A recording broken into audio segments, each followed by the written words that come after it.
Oilers had a nice series victory against the Texas Rangers up in Arlington. They had the off day here in Houston, and tonight we kick off a 3-game set against the Houston Astros. We welcome you inside Minute Maid Park alongside Mark Gubiza. I'm Victor Rojas. So glad you could join us once again for Angels baseball. And in that series win against the Texas Rangers, the Angels offense swinging the bats. We talked about it, the opening game of that series. You hope to get better, and that's exactly what they did. Exactly, Victor. You were looking for good swings at the plate, just relaxed swings at the plate. We saw that the entire series. And take a look at our AT&T yearverse, rewind, especially that last game, that day game in Texas. This that relaxed approach, looking for a pitch in a certain part of the plate, doing some damage. They go away, hit the ball the other way, go inside part of the plate, turn on. That's why the consistent swings, that's what we were looking for coming down to this series in Arlington. Now we can see what they did exactly in that, especially that last game, which they scored 10 runs. For me, the most important thing, .353 batting average with runners in scoring position. That's been an issue the entire season. Bottom line is using the middle part of the field.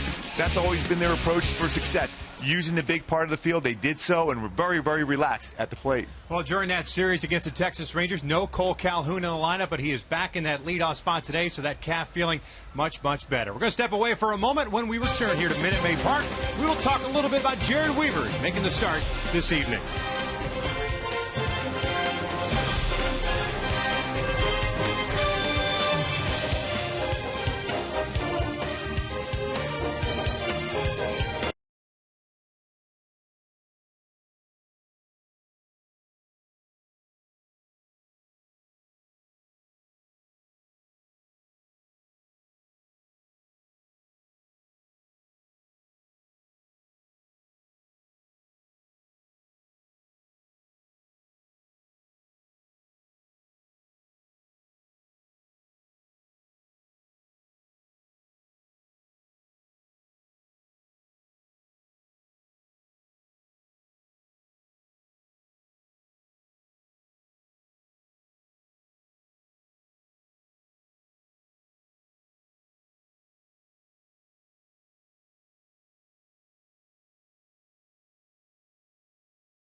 May Park in Houston, game one of a 3-game set. Mentioned going to break. Jared Weaver is on the hill for the Angels and trying to turn things around. Going to be the first 2 starts for him, very un-Weaver-like. Yeah, the big thing, Victor. I mean, we saw that last year from Jared Weaver. First 2 starts, very similar to the first 2 starts this season. Numbers almost exactly the same. Then he kicked it into another gear and ended up winning 18 games, which tied for the American League title as far as W's. The big thing for me, just relax, go out there and attack the strike zone. Don't worry about velocity on the fastball. Just hit your spots with a fastball, and he'll be fine. Houston Astros will counter with right-hander Roberto Hernandez as we're just about ready for baseball here in Houston. Sit back and relax. Lineups and first pitch when we return.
for your next car at CarMax. Start here. And by Jack in the Box. Jack's hottest sandwich is back.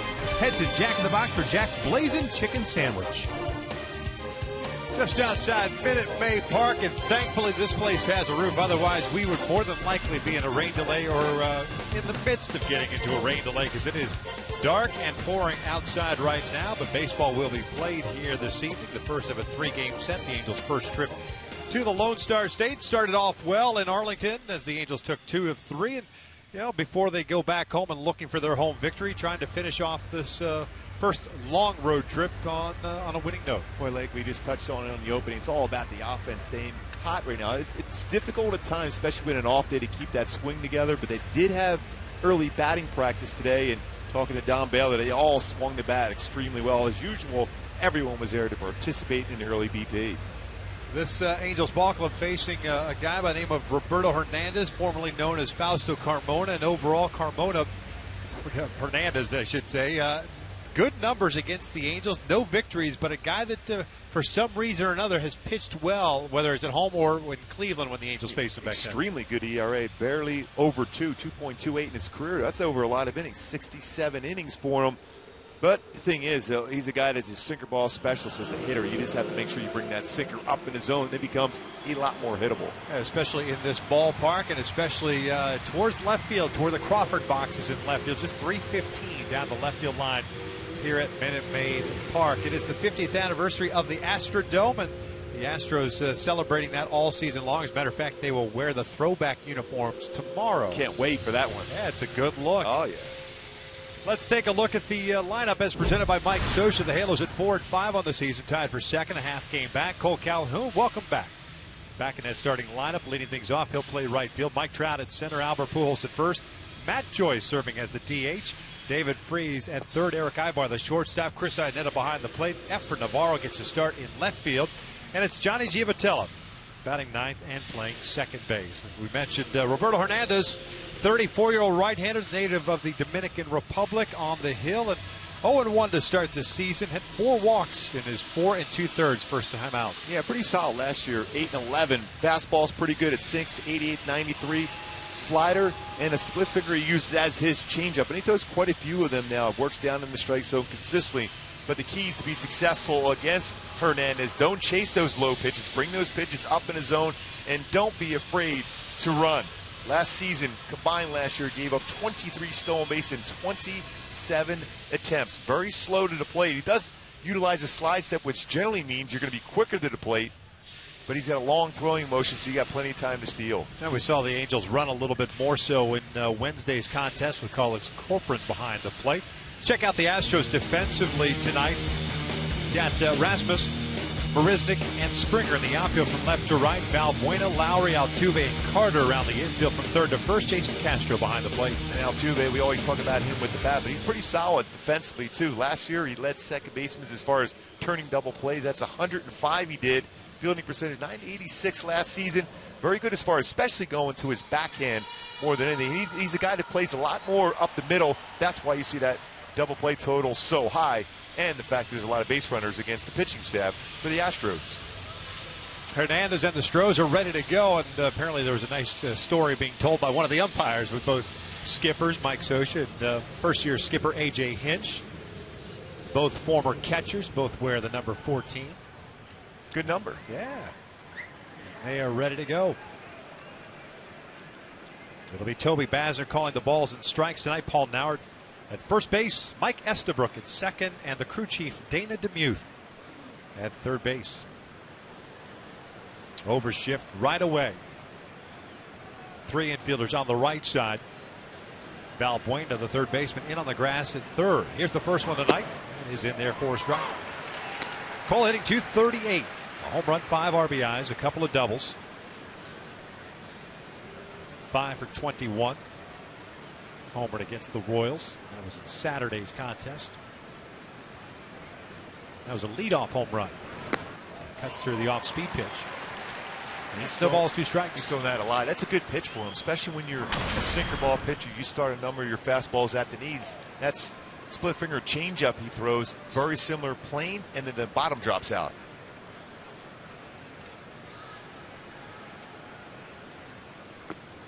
It's off the plate. Valbuena, the third baseman, moves back now toward the shortstop position. And the Astros, especially in this era, with AT HOU at the helm, will certainly use all the metrics available to them, shifting defensively. It's down and in. 2 balls, 2 strikes. Yeah, this team, more than any team we've seen over the last couple of years, really works the shifts. We saw that against Mike Trout. We wondered if we'll see that again when he comes to the plate next. Same thing with Albert Pujols. Here's AJ. Managed the Diamondbacks, yeah. 09 and 10. Stanford product. This one hit to second, off the glove of Altuve. Recovers, throws over to first. They retire Calhoun. Good to see Cole. I was going to say he's getting running tested down the line right away. Anytime, especially if you're dealing with a calf issue, stiff right calf, and then you have to bust it down the line as quick as he did. Looks like he's fine running off the field at this point. Hit well. Altuve knocks it down. Because of the shift, not had much of a throw over to first base. It barely gets Calhoun going by the base. So it'll bring up Trout. 1 out. Mike off to a scorching hot start. .438 average, a home run, 4 runs batted in, a couple of doubles. And he'll take ball 1. Trout Wednesday had a 3-hit game, 3 singles. Had an RBI, 2 runs scored. Also picked up a stolen base, his second of the year. Angels only have 3 stolen bases on the season. They caught 3 times. Astros, on the other hand, 9 for 9. That's an interesting first pitch, too, by Hernandez, going upstairs against Trout.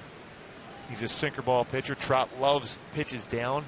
There's 2 career home runs against Hernandez, hitting .375 in his career against him. Off speed, down and away. And it's 2 balls and no strikes. The big man, Roberto Hernandez, signed a minor league deal back in February. Non-roster invitee to spring training. Pitched well enough to earn himself a spot. See the lightning bolts out in the distance beyond the glass in left field. Is it a natural moment right now with Mike Trout at the plate? Goodbye, Mr. Spalding. Yes. Little number toward short. Good off-speed pitch. Jed Lowry fires to first. Trout retired, 2 down. So 2-0 off-speed. Said he's thrown that a lot more. Very good movement, goes straight down. Very difficult to square up. The only thing you can hope for if you're Mike Trout, and that spot, it kind of drifts on the inner half and down. Then you can drop the head of the bat and drive it a long way. He started the season last year with Philadelphia, 23 games, 20 starts, and then got traded to the Dodgers. And has finished up with the Dodgers, starting 9 games with 2 and 3 with a 4.74. As you hear the boos in the background, and that is for Albert Pujols. That tells you how good Pujols has been here over the years against the Astros and this ballpark. All they know is one particular at-bat against Brad Lidge. Kind of like Freese being booed in Arlington. Being the World Series hero. 45 career home runs versus the Astros. Won this gigantic one in the postseason.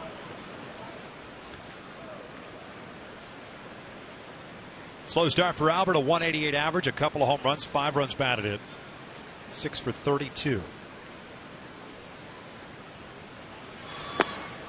Just below the knees. 2 balls, 1 strike.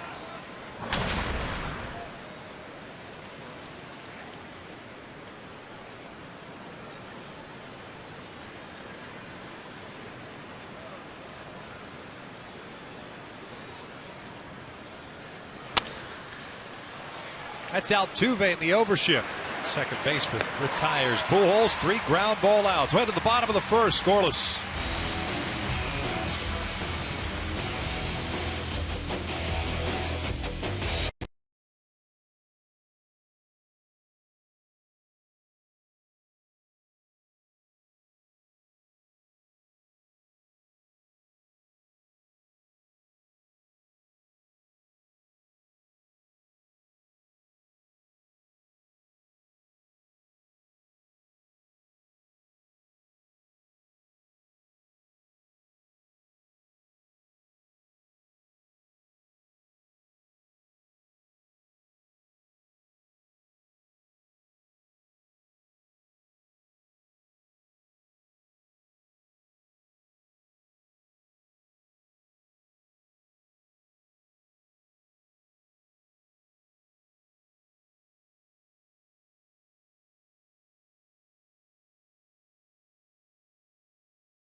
starting 9 for the Astros, 4-5 on the season, 2-4 here at home.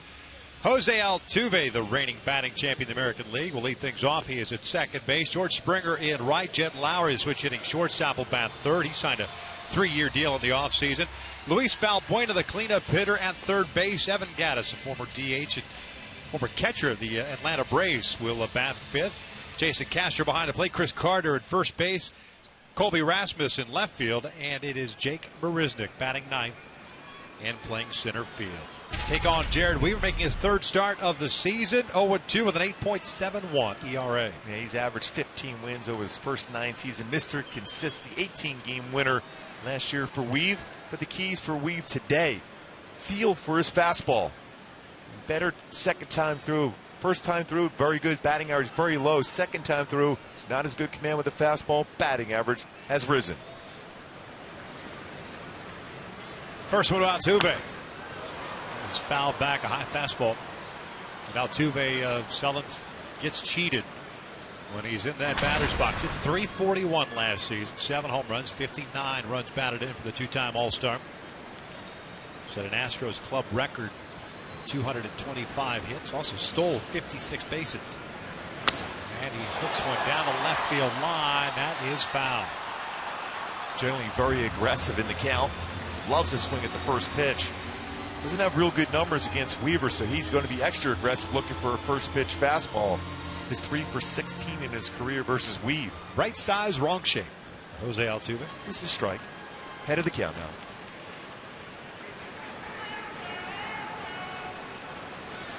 Slider missing down and away. 1-2. Altuve just 24 years of age. Leader on this ball club.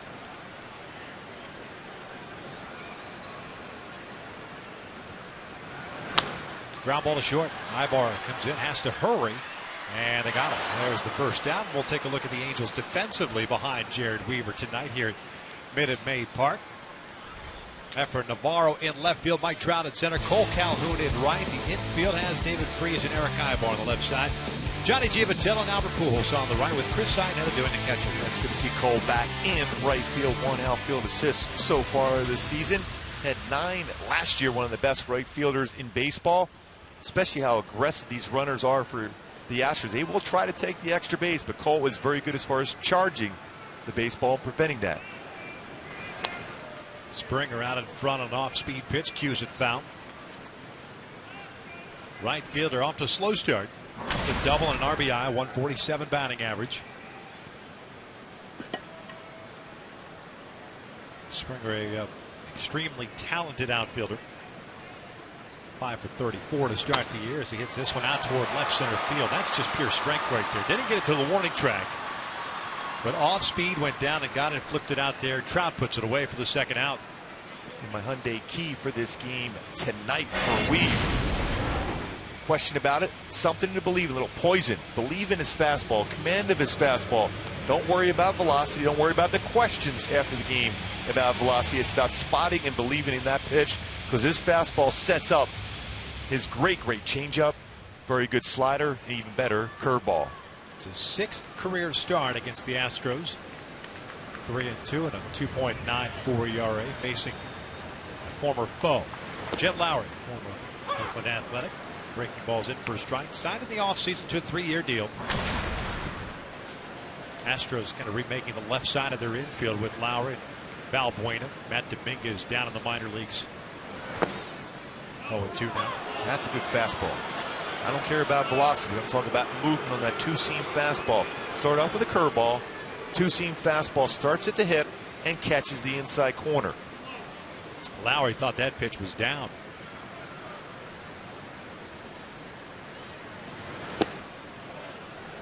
One and two. Lowry last year with Oakland hit .249 with 6 home runs and 50 runs batted in.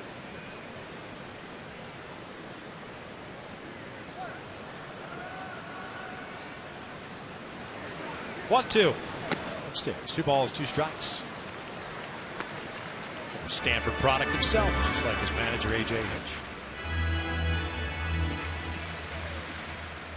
There's Luis Valbuena.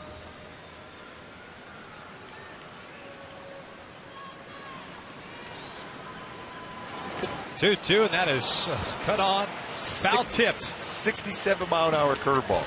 He tried to wait as long as possible. One complete here in Houston. We're scoreless.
Scoreless as we start the second. Both starting pitchers with a 1-2-3 first.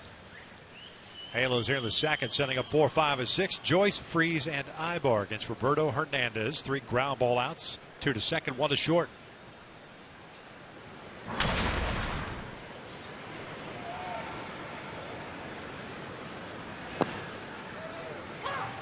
First one's a strike on Joyce, hitting .233. 3 doubles, 3 runs batted in. Multi-hit game for the first time Wednesday. Also drew 2 walks. They put 3 infielders on the right side with Joyce at the plate.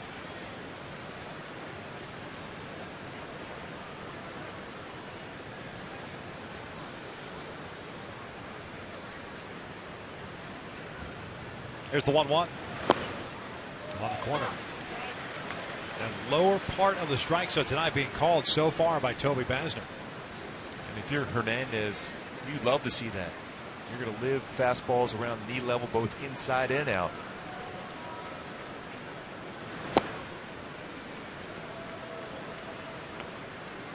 Matt Joyce with pretty good numbers career-wise here at Minute Maid. .308 hitter.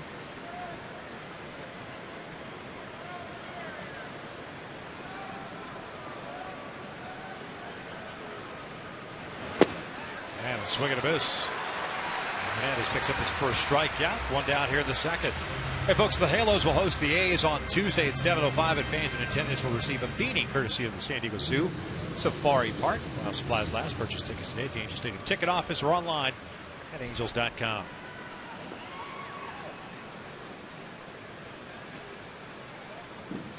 There's Freeze.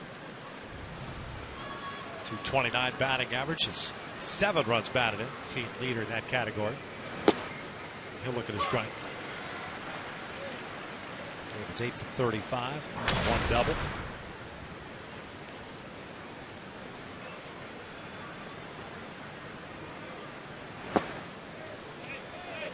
He wanted to peel and did not go. One of the few sliders we've seen from Hernandez so far. A lot of fastballs and then split finger changeups.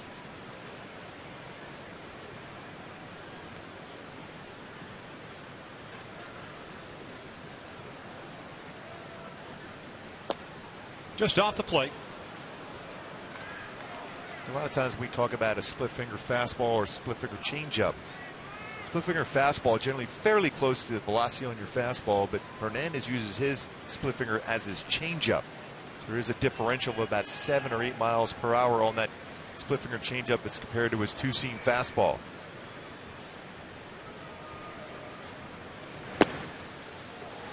He's trying for that outside corner. He's missed, and it's 3 balls, 1 strike.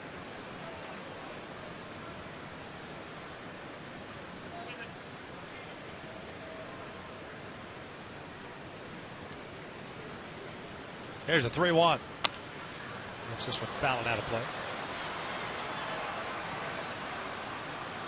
Freese, good numbers against the Astros in his career. .339 batting average against the Astros with 8 home runs. For a number of years when the Astros were in that NL Central, David Freese was a member of the St. Louis Cardinals.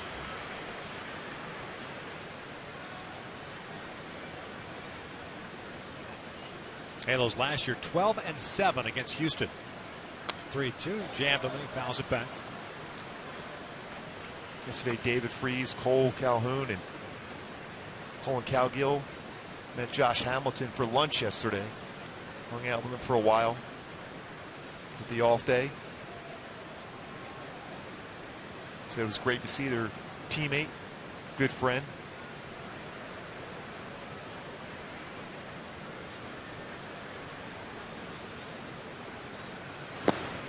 Freese goes down swinging, so back-to-back strikeouts for Hernandez. 2 down. Well, that 2-seamer had some serious movement on it. To really develop and be successful with a 2-seam fastball, you have to stay on top of the baseball. You pronate your wrist to create that good sink in action, and Hernandez definitely does that and has done that throughout his career. So 2 outs and Eric Ibar at the plate. A .194 batting average for Eric. A couple of runs batted in. Filled in the last couple of days in that leadoff spot. He'll look at a breaking ball for strike 1. Eric 6 for 31 so far. Well, you just think at some point in this game, especially with Chris Carter playing first, how deep he plays, you got a drag bunt down the first baseline. Hernandez doesn't get off the mound real well either. There's a lot of room to be able to bring that baseball down the first baseline for Eric Ibar. Carter not the slickest of fielders.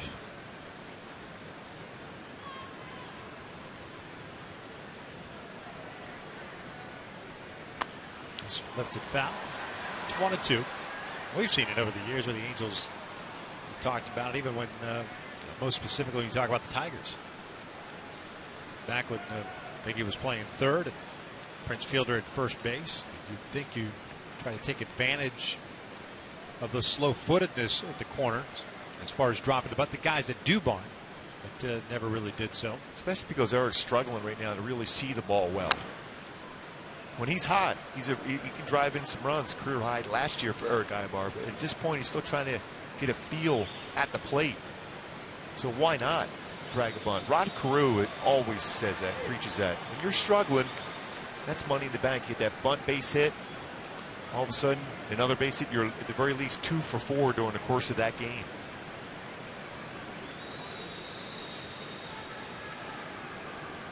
Ibar tired of waiting, backs out. Count of 1-2. 2 outs. Back-to-back strikeouts for Hernandez of Joyce and Freese.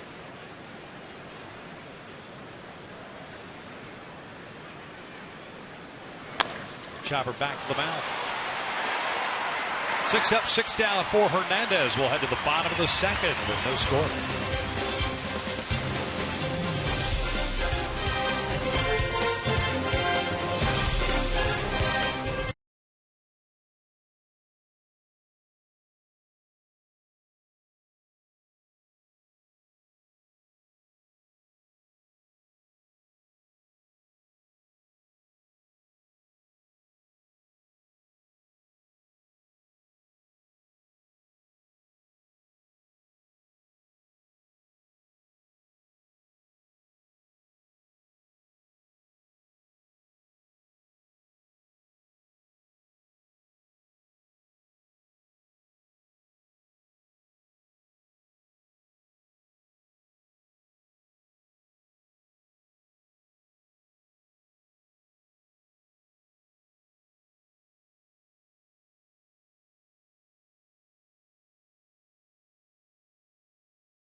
Perry, the Ducks managed a 4-2 comeback win over the Winnipeg Jets in Game 1 of the Stanley Cup playoffs. Coverage of Game 2 begins tomorrow night at 7 p.m. with Ducks Live pregame show. The puck drops at 7:30 on Prime Ticket. Yeah, it was a lot of fun last night. I was a little nervous down 2-1. Yeah. Well, they scored a couple goals. Each team scored a goal real early in the game. Corey Perry. Hey, we not talk about it. We thought he'd be the difference maker in this series. He certainly lived up to that in Game 1, an important one, because they are a big physical team, Winnipeg. They were cool down the stretch, man. They didn't panic. Very much like their pregame host, Ken French. Oh, no doubt. They are so good, the Ducks, in the third period. Second period, not as good. Third period, a lot of comeback wins, a lot of one-goal wins. Empty netter at the end provided that 2-goal. Valbuena, Gaddis, and Castro to face Jared Weaver. Had himself a 1-2-3 first. Good breaking ball. 1-2.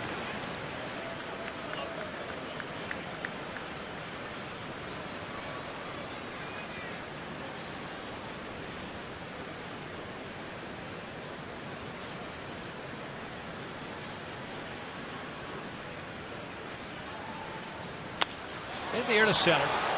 Playable for Trout. One down. If you get the hitters hit to that part of the field, you're in pretty good shape. Long way out there to center field here in Minute Maid. Where you don't want to be is up and into perhaps a right-handed batter. And if you are going to be, you better make sure it's in off the plate, because Altuve certainly can turn it around. We've seen Chris Carter a number of times.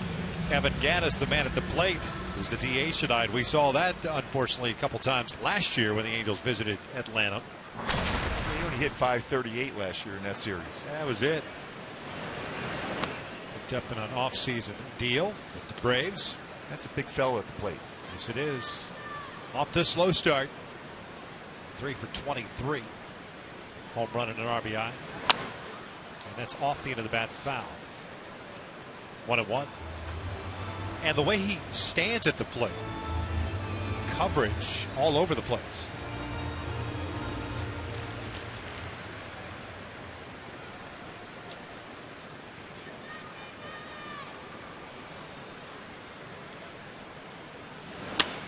This one pulled into left field. The breaking ball that was up. He's a mistake hitter. And he doesn't miss many of those mistakes. In the course of the sequence against a pitcher, you're liable to make a mistake or two, and he doesn't miss them. If you make quality pitches, you're going to get him out. It's a curveball at 68 miles an hour. If it's down and away, you see the hips were already opening up, but like you mentioned, Victor, he still has plate coverage. He's already opened up that hip, but still able to get the bat head out because he keeps his hands through the zone so well. Right. If that pitch is at the catcher's knees or below, it's a ground ball to freeze, or a ground ball to the left side in general. First base runner of the ball game, and Castro checks his swing, did not go. Astros catcher hitting .273 with a double this year.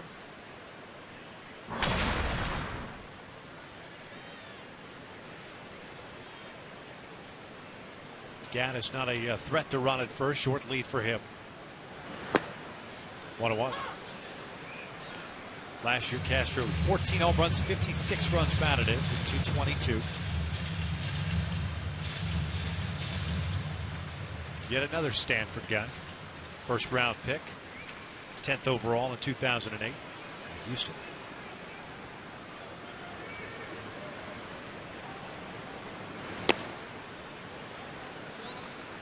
Two balls and a strike. Weaver in his first two starts of the season knocked around a little bit, and a lot of it was because of missed location. Everything was up.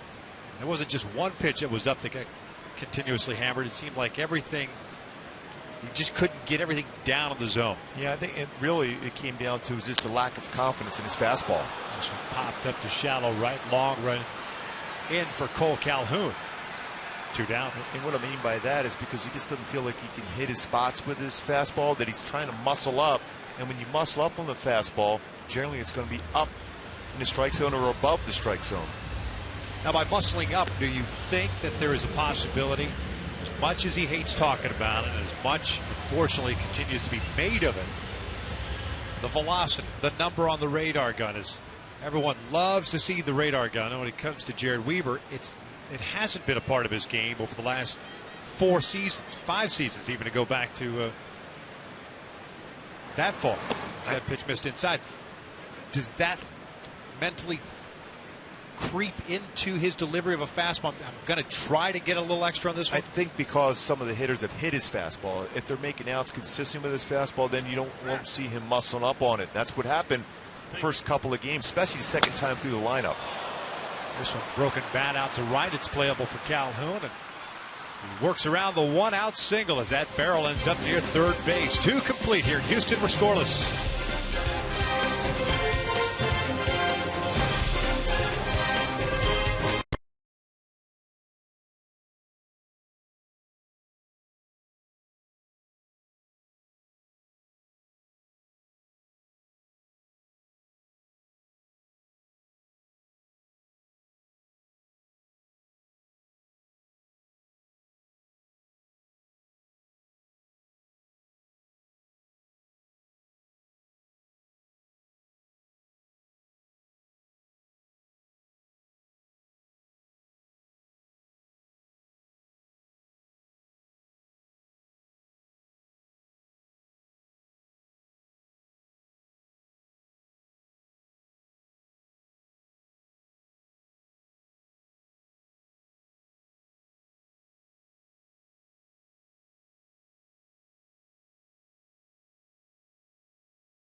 Six up, 6 down for Roberto Hernandez, a starter for Houston.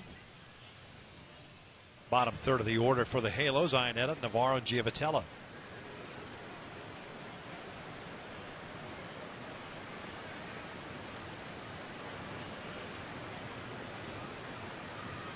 Iannetta with a 1-for-5 game on Wednesday. It was a double. First extra base hit of the season.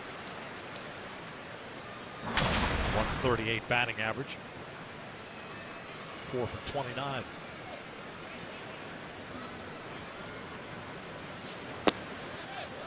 Still trying for that outside corner. And if he had a straight fastball, he might actually get the strike zone, but because it's sinking at the last minute, he's missing. It's easy for an umpire to call that a ball because of that movement at the end by the strike zone. 2 balls and 1 strike. The one thing I've noticed from Hernandez, for the most part, much better pace. Remember before when he was at Cleveland, it was like 30, 35 seconds between every single pitch.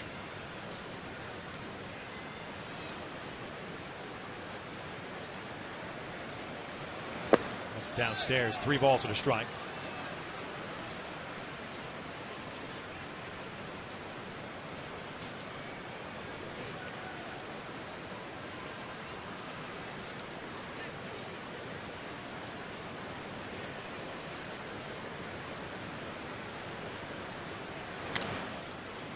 Pitch got Castro on the foul ball. Full count. Some thunder going on now.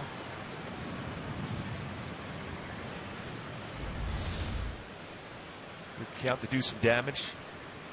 Fastball off the arm. Castro. Right in the bicep area. Trying to reach up to catch that high fastball right off the bicep. And Iannetta goes down swinging for the first out here to third. Strikeout number 3. Follow the Angels all season long with MLB.com At Bat, the #1 app for live baseball. At Bat is up to the moment at any moment with in-game highlights, live look-ins, replay reviews, radio broadcasts, and much, much more. Get MLB.com At Bat for your smartphone or tablet today.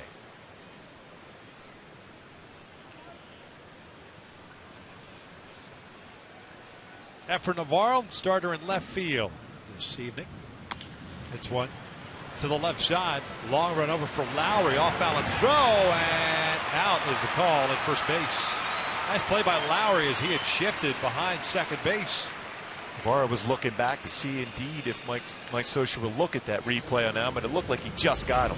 Boy, by the way, there's a lot of lightning going on around here. Off the end of the bat, the shift was on. Probably a good throw. Strong, quick throw and release. Looked like it got him.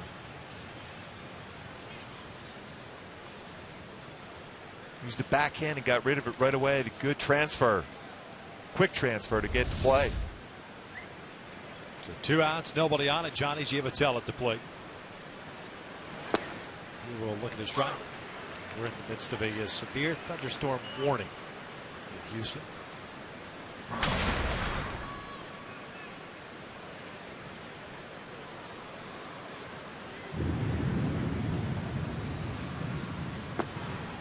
But the heavy stuff's not coming down for a while. Yeah. Had some heavy rain last night. I know that. A lot of thunder. Yeah.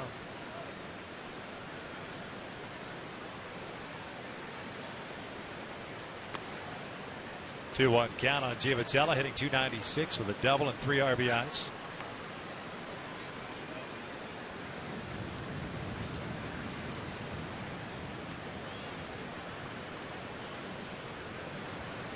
Scoreless here to third.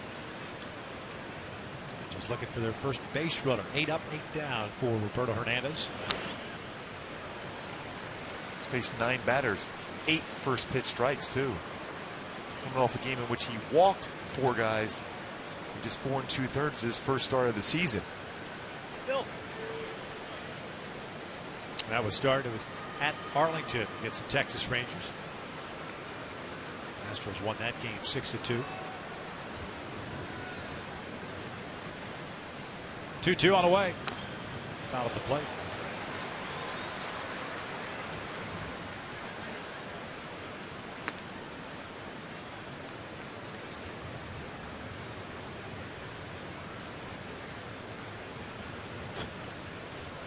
Made that look smooth.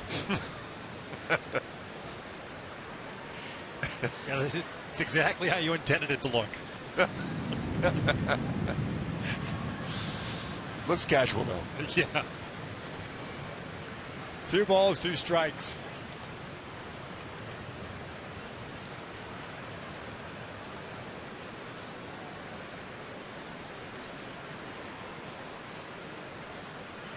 Giavotella takes a called strike 3, so 9 up and 9 down for Roberto Hernandez. We'll head to the bottom of the 3rd with no score.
Dealers.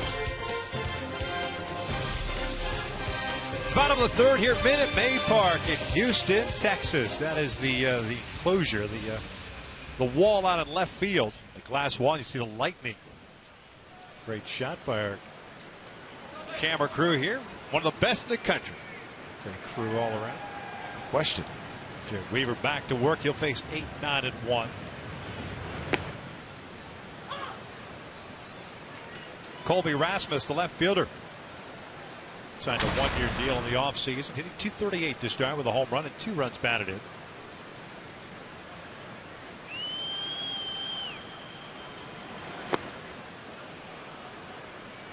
No balls, 2 strikes.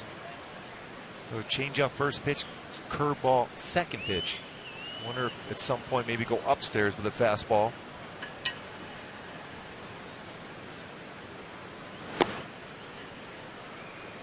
It's a good idea, especially when you've already thrown 2 off-speed pitches in a row. Then you can go back to the curveball. You can go back to his changeup, and you can still try to go that 2-seamer in.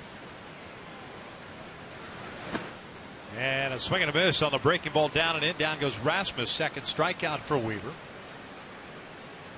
1 out here in the third. Good hard slider. He threw 4 different pitches.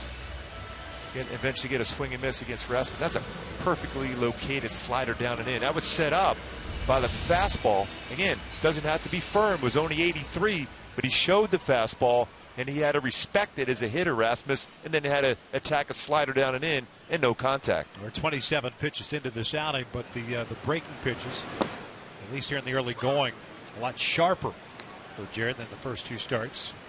More bite to it as Orisnik takes a strike.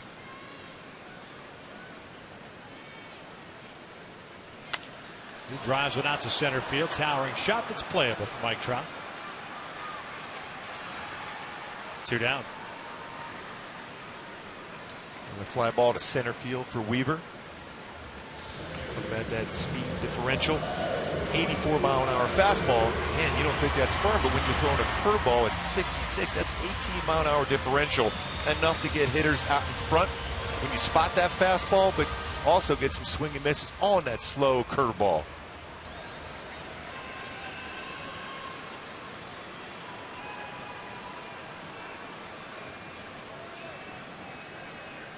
Altuve shows bunt, pulls it back, and it's 1-0. And just like, whether you're a mid-90s guy or someone that's throwing a lot of off-speed pitches, if you're unable to throw strikes with 2 pitches, guys are going to sit on your 1 pitch that you can throw a strike for. Swinging a foul ball back, and it's 1-0. We've seen that. Case in point, C.J. Wilson.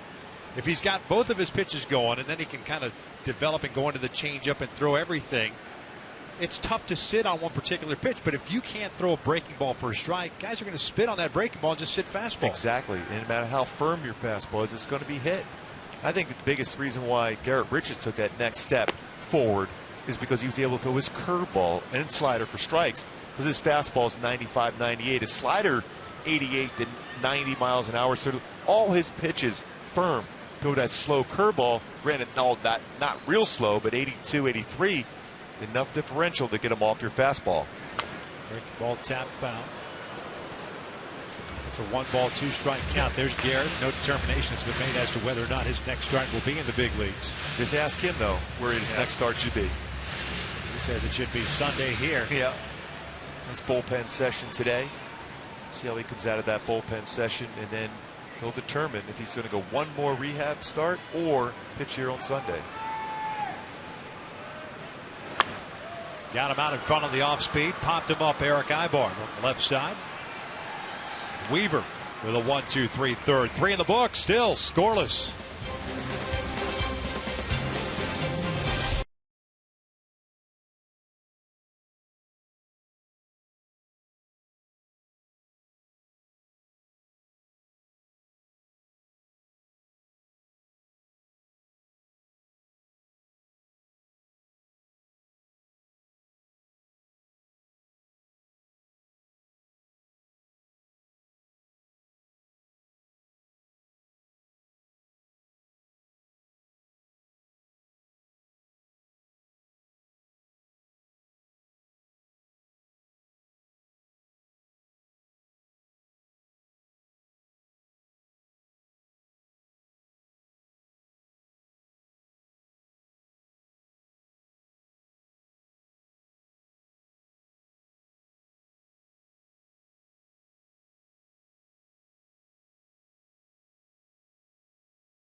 In the top of the 4th inning, we'd like to wish a very, very happy birthday to Angels Vice President of Communications, Tim Meade, working diligently over in the press box, longtime employee of the Angels, and all around great guy. Unbelievable guy.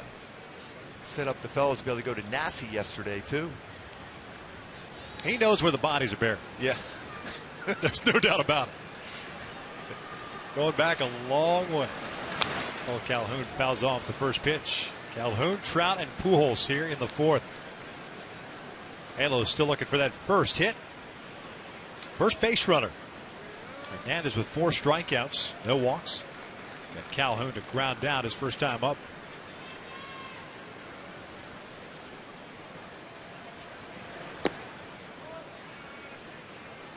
I asked Don Baylor today during batting practice. I said, is it difficult for an off day at certain times of the year? And he said, towards the end of the year, the hitters need that off day. But at the beginning part of the season, that off day, sometimes the throws are timing off. You saw that the first at bats. Cole gives on the right out to center field. Long run out there. Nobody's going to get there, and it's up on Towles Hill.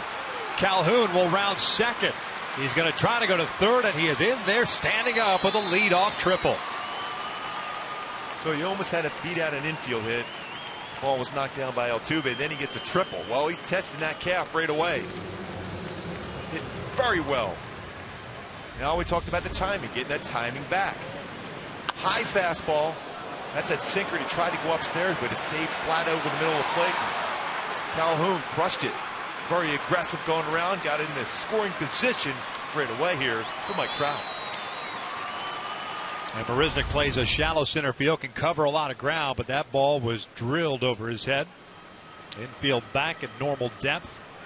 But nobody out here in the 4th. Trout grounded out his first time up, so he's 0 for 1. Yeah, these outfielders for the Astros can go get it. Very athletic outfield for Houston. First one is up and in. And just like he did first at bat, he knows that Trout is a good low ball hitter.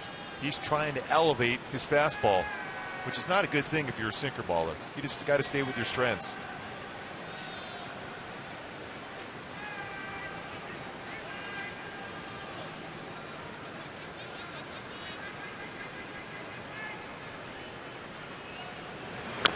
This is pulled foul. Now it's time for the T-Mobile game changer. Trout, as usual with all the big names in the game, longest history to start the season after an MVP season. Stan Musial at the top, but a 14-game history to start after winning the MVP. Mike Trout, 9-game history. Some big-time names as usual for Mike Trout in the comparisons.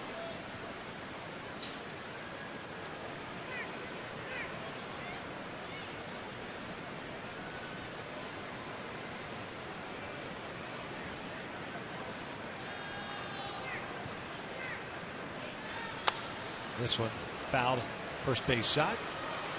1-2. Got him out front on that split finger changeup last at bat. Threw another one there.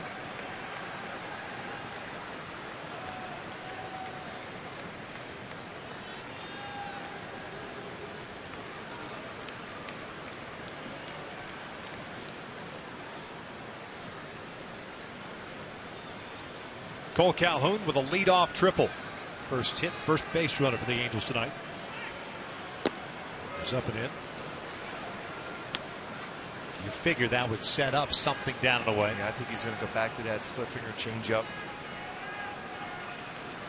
Triple by Cole, by the way, the first for the Angels this year.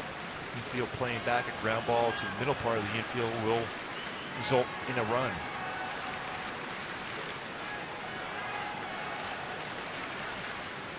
Oh, he came back inside. Fouled into the mid. 1 down. That's a pitch that's impossible to do anything with that movement. If you make any contact at all, it's going to be a foul ball. The reason why that was effective is because the pitch before was a fastball in but up.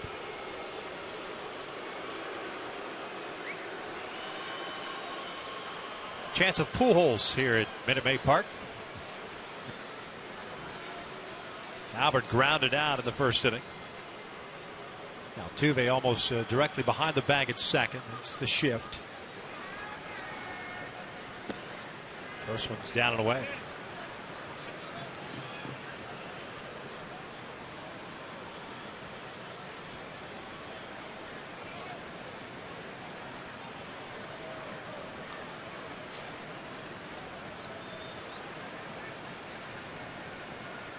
Both teams with one hit. Gaddis, the Astros hit in the second. It was a single to left. Off speed in there.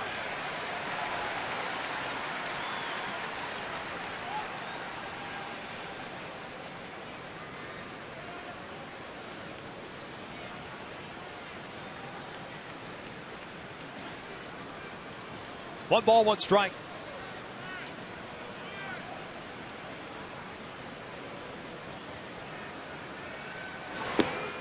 And off speed away.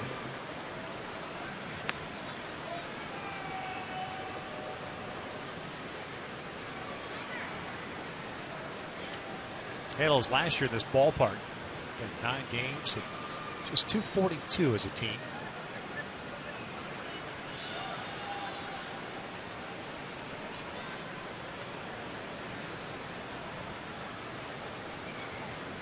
With 5 wild pitches last year, he has a tendency to bounce some of his off-speed pitches also. Important for Calhoun to read that if he gets away from Castro at the plate. Left-hand hitting Matt Joyce is on deck.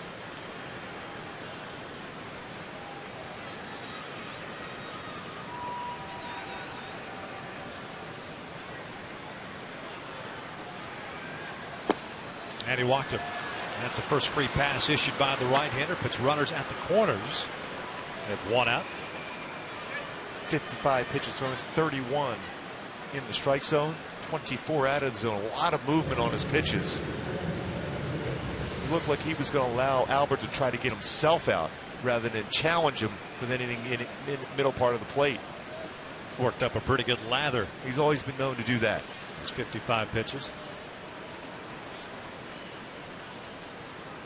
So Joyce steps in. Strikeout victim in a second.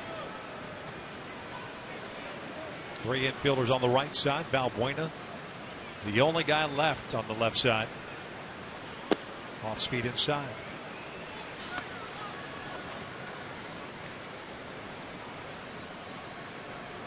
With the way the infield is set up, you would almost think in terms of your Matt Joyce, you have to be looking inside part of the plate, which should come into play for him. He likes pitches on the inner half of the plate.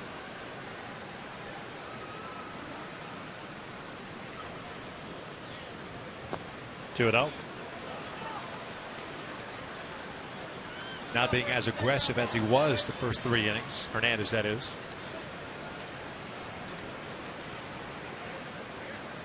Made a heck of a pitch on Trout for the strikeout. And there's no doubt it creeps in your mind. I mean, his ERA is very good. He's pitched well against the Angels, but he's somehow found a way to lose those games. And that's definitely creeping in his mind. Figures if he makes a mistake, he's watching his opponent Weaver throwing the ball very well. He might be in that same position once again. This one's out to left. Not very deep. Rasmus is there. Is Cole going to test him? He is. Here comes the throw to the plate. It's a good one, but Cole is safe as he gets underneath the tag. 1-0 Angels. A.J. Hinch coming up the steps and might want to have his guys review it, but as it stands right now, a sac fly as that ball skipped up on Jason Castro, and that's what allowed Cole to slide in underneath the tag. Yeah, from our angle, it did look like he got underneath the tag, and Albert was going to second to draw that throw to make the throw to second because it was going to be a close play. And Rasmus, a perfect throw. One hop, but a high throw, and the foot looks like it got in there before the tag was applied. Yeah, no review. That's a good job at the plate there. And Toby Basner, he was right in position. Look how good he is in position to see that foot get on the plate before the tag was applied. Excellent job by Basner behind the plate and get himself in very good position.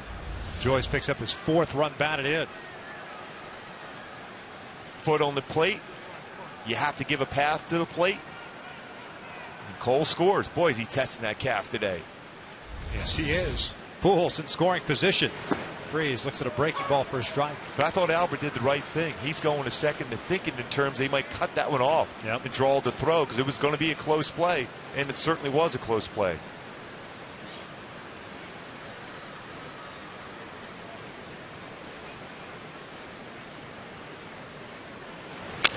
Ground ball to short. Sounded like Freese broke his bat. Lowry retires Freese. That'll do it for the Angels, but they do strike for a run. We'll head to the bottom of the fourth, with the Angels leading at 1-0.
Take on the Red Sox, followed by the Yankees against the Rays. Coverage begins at 12:30 p.m. on America's home for baseball every Saturday, Fox Sports 1, and streaming live on Fox Sports Go. Jared Weaver back on the mound to start the bottom of the fourth inning. He has himself a 1-0 lead. And you'll face 2, 3, and 4 for Houston. Springer, Lowry, and Valbuena. 2 strikeouts, no walks, 1 hit allowed. That was a single to Gaddis. This one pulled to third. 1 hopper, David Freese. Slow breaking ball in there for a strike. And Springer out in front. It's a first down here to start the fourth.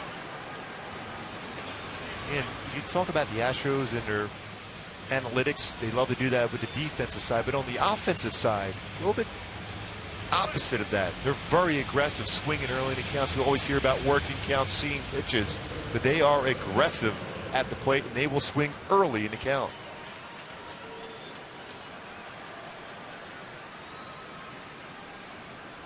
Lowry looks at a strike. The shortstop struck out swinging in the first. You know, it's an interesting point that you bring up, especially when you talk about sabermetrics and the way the game continues to evolve and should evolve. Slow roller on the right side. Weaver's covering. And Weaver drops the baseball. Well, it should go as an error on Weaver. It looked like Weaver at the last minute just took his eye off the ball.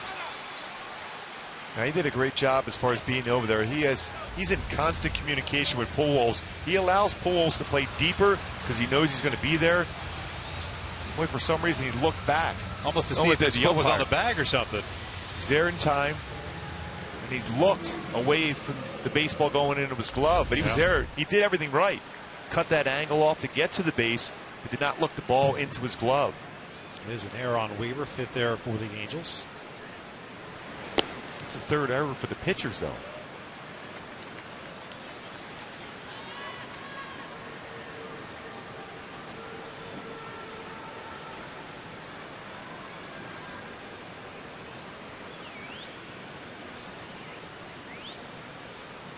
Luis Valbuena hit a fly ball to center. His first time up, looks at a strike. But back to my point about the sabermetrics, pardon me, and the way it has evolved, whether it's the front office or on the field. On the defensive side, it's easy, right? Because all you can do is you look at spray charts, you look at ways the way guys are hitting. You can move fielders. On the hitting side, you either have a guy that has been a patient hitter that you drafted and you developed, and that's the way he is at the major league level, or you've got an aggressive guy that you drafted, developed, and happens to be at the major league level. Difficult to change a guy at the major league level to be a patient hitter, see more pitches. It's difficult to take that animal out of a hitter as opposed to just moving a fielder from one spot to another. Yeah, I agree with that. You definitely can't change that. But I think when you look at teams like the Boston Red Sox, the Oakland A's, they seem to draft guys that look for guys that are patient, right, even in the collegiate level.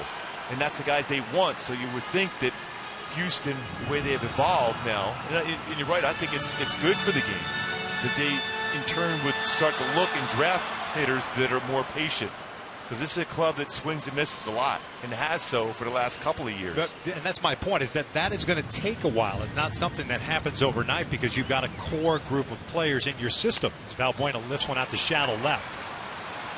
Navarro comes in, makes the catch. Joyce the DH tonight. Navarro out and left, 2 down. So if you've got this core group of guys and then you're filtering in some veterans, a Jed Lowry, you trade for Luis Valbuena. Luis Valbuena is not the most patient of hitters, but if that's what you want coming through your system, it's going to take a while for that to kind of filter up, and that's great. If that's the philosophy you want, so be it. But I think you need to draft and develop. Oakland for a long time had a system in place, and that's what they tried to draft and develop. Exactly. But when you look at Altuve, I think if you take away his aggressive nature, I don't know if he's the same type of hitter. I think there's certain hitters like Kirby Puckett, for me, was a fantastic hitter, and he never let a fastball or anything even near the plate go by without hacking at it. They had Lowry leaning there. Vlad Guerrero is on his way to the Hall of Fame, former Angel and Expo. He, in Texas Ranger, he was a guy that was extremely aggressive. You just can't take that away from certain hitters. Some hitters are comfortable being behind in the count and still making a good pass at the baseball. Boy, Albert, nice play on Albert. He's been active a lot this year on throws. Not only catch it, but avoid stepping on Jed Lowry at first base.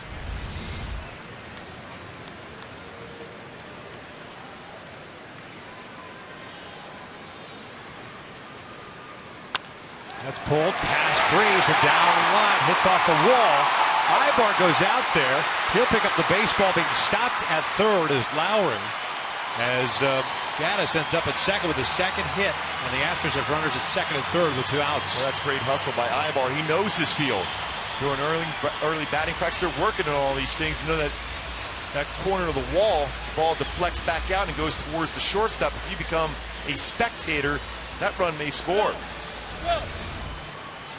And Gaddis again, coverage, another mistake pitch in the middle of the plate.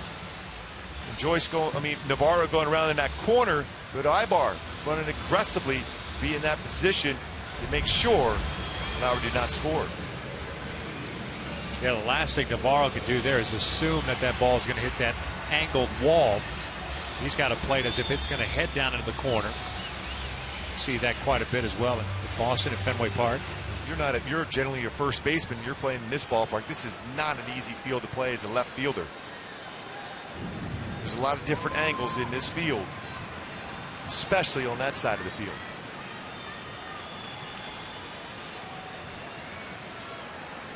Jason Castro, fly ball to right, his first time up. He'll look at a strike.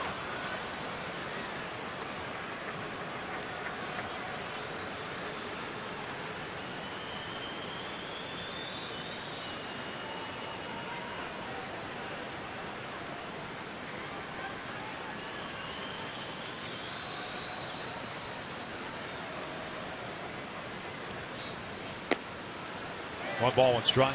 Castro laying off that high fastball.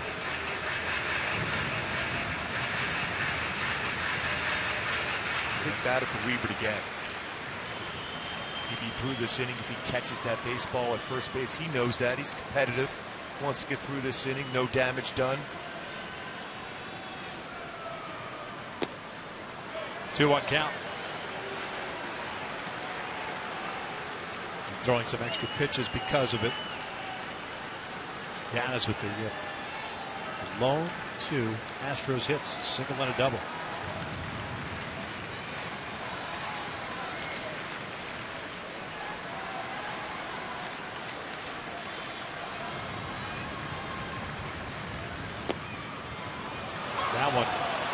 called a strike, and Castro doesn't like it. And I think he's got a beef. Yeah, that's being a pitcher that's generally around the strike zone, the reputation, because that pitch was off the plate. If you're a guy that's wild, you don't get those borderline pitches called. We saw a non-call come back and haunt the Chicago Cubs today.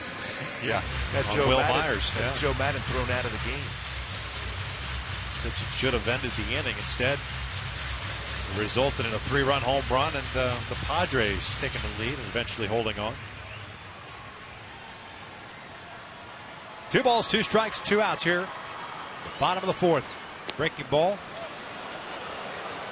Almost same location. Just call the ball. It's a full count. With that one not called because it's a curveball, so it starts a little bit further out, then tries to get back into that outside corner. The changeup was truer, straighter at that spot. It allows the umpire to call that one for a strike. Chris Carter on deck. Lowry at third and Gaddis at second. Halos with a 1-0 lead. Triple by Calhoun. Sac fly by Joyce.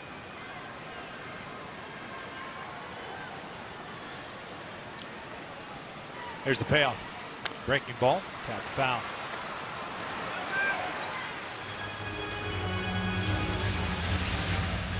.50 pitches thrown for Weave.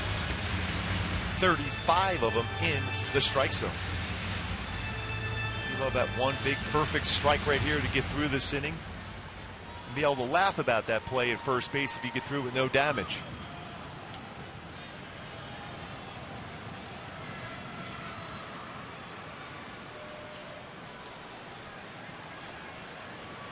Another payoff on the way. Castro pulls one to second. Giavatello's there. Weaver gets out of it. No runs, a hit, 1 error, 2 left on. We'll head to the 5th. Angels up 1-0.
Jeep Cherokee with an EPA estimate 31 highway miles per gallon. Visit Jeep.com for more information. And by AT HOU, more live TV channels on the go than cable. Wow. Top of the 5th inning. Halos up by the score of 1-0. Ibar, Ionetta, and Navarro here in the 5th. Jared Weaver, nice job of working out a potential trouble there. Bottom of the 4th.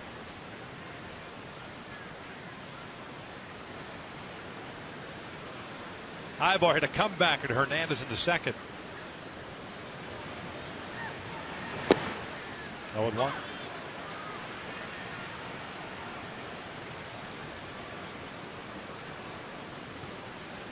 Carter a little closer in now at first base, especially the first pitch is drifting back enough. At first, you can still drag it. 1 ball, 1 strike on Eric. 5 strikeouts for Hernandez, 1 walk, and 1 hit allowed. That was the triple by Cole Calhoun leading off the 4th. Still think that's available to drag that bunt down the first base line for Ibar. This one pulled to second, however. Now Altuve's there. One down.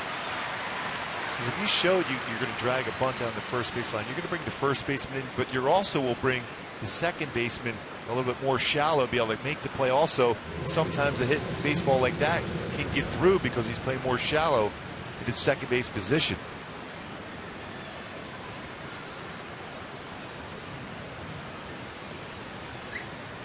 Iannetta went down swinging in the third inning, so he's 0 for 1.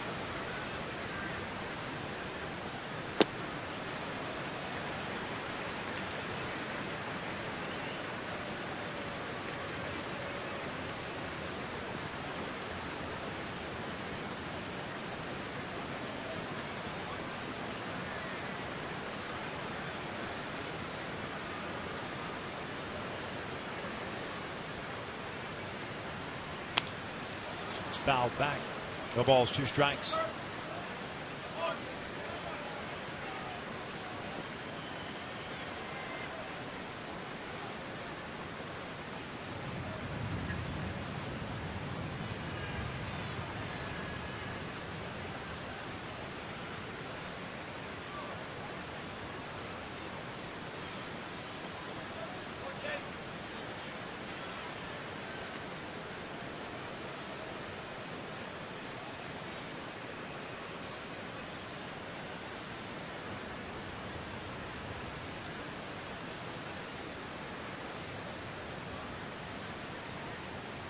Go with his split finger change up here. Cue to the right side. Carter picks it up. Foot race between Iannetta and Hernandez, and it's Hernandez winning that battle. 2 outs. Good feed by Carter led Hernandez to the base. Still a close play.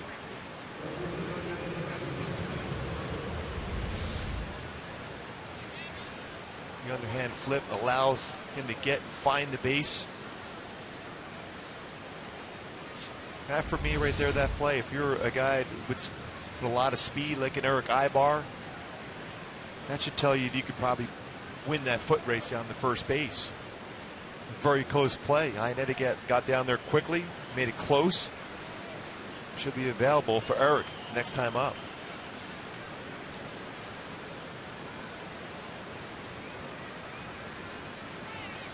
Efren will look at his strike. Ground ball to short, his first time up. Nice play by Lowry as that ball was hit to his right. Off balance throw, just getting Efren at first base. 1-1. Weaver in the bottom of the 5th will face the bottom third of the order. Carter, Rasmussen, Marisnik.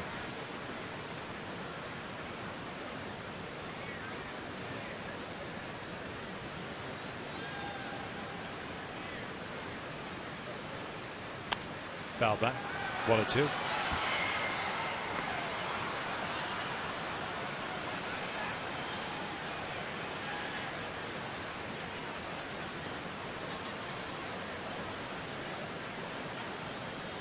Nice job so far tonight through 4 innings. Got everything working. He got an out with a fastball to finish off that last inning.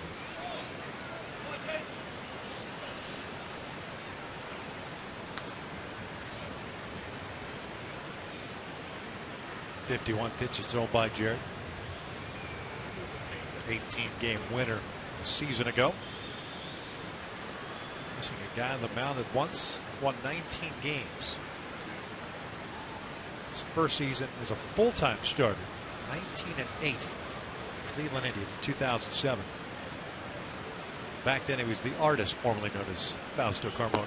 Then he had that tough postseason with Cleveland along with CC Sabathia. When they were trying to close out Boston, I think it was. And they both struggled late in that series. Struggled in 08 with a 5.54 ERA, 09 a 6.32 ERA.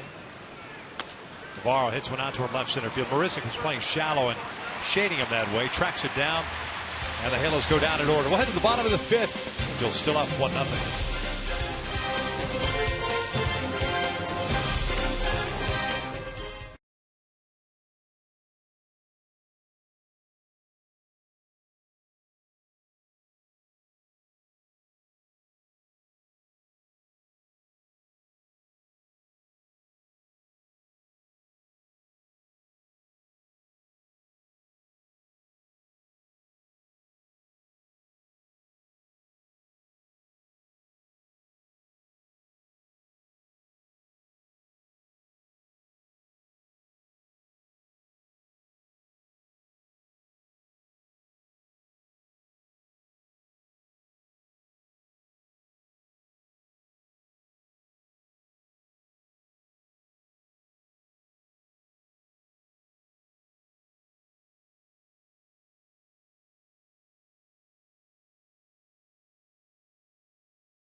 Angels and may not be reproduced or retransmitted in any form. And accounts and descriptions of this game may not be disseminated without the express written consent of the Los Angeles Angels. Quite a few Angel fans here. Hey, that's Chaz. Goes to a lot of road games. Matter of fact, let's see. He's 21-4 when he's on road trips. I like it. Yeah, that's a great percentage. Remember we ran into him he was in Toronto last year. Exactly.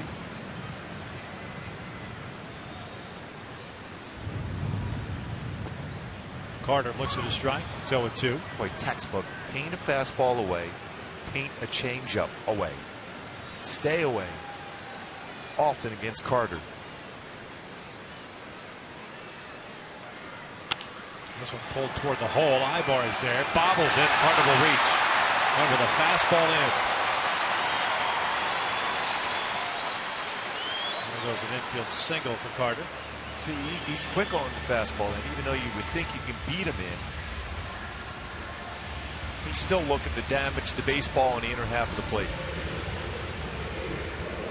Got his hands inside the baseball, still got a pretty good part of the bat on that baseball and hit it well. Omar in the outfield grass was trying to gather himself, get himself a good throwing position, unable to be clean on the transfer. With that strong throwing arm, we've seen him throw out a lot of guys from that part of the field. Rasmus is swinging a miss on the breaking ball. He went down swinging, leading off the third. 18 home runs a season ago with the Toronto Blue Jays.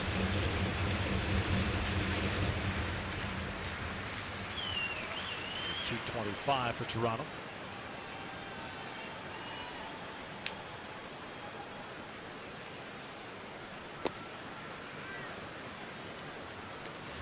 Brother Corey out for a period of time.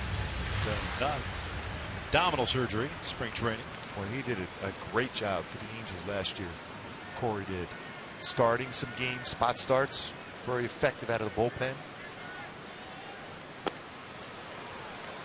The thing with Colby, though, he puts his hands right out over the plate, and then when the pitcher's delivering the baseball, he brings them in. So you still think he would be also susceptible to something, especially off speed away. Angels play him to pull. And hands way away from his body, and then he starts to bring him in. It's a lot of movement in the hands to be able to try to get something off speed.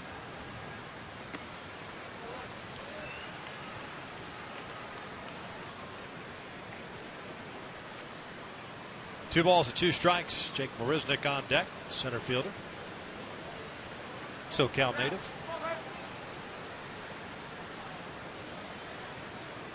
Carter on board, leadoff infield base hit. 2-2. Swing and a miss. Down goes Rasmus. There's out number one. So you have the hands out over the plate, and then you bring the hands in and then back out to try to make a good pass of something away. You see Iannetta setting up away, brings the hands in. It doesn't have that coverage on the outer part of the plate because of that movement. Very quick. Inside.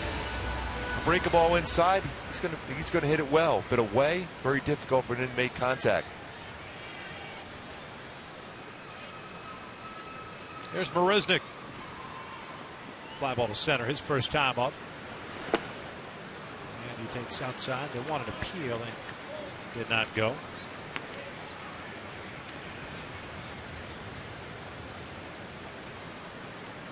Product of Riverside Poly High School. Third round pick by the Blue Jays in 2009.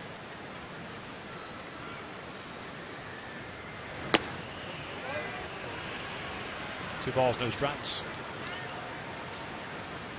Marisnick last year played 51 games for the Astros at 272. Very athletic, quick, outstanding defender in the outfield. Third big league team. Swing and a miss. Traded to the Miami Marlins in the big Mark Burley deal. Jose Reyes. His best impersonation of Adrian Beltre here on this breaking ball inside. Go down to the one knee.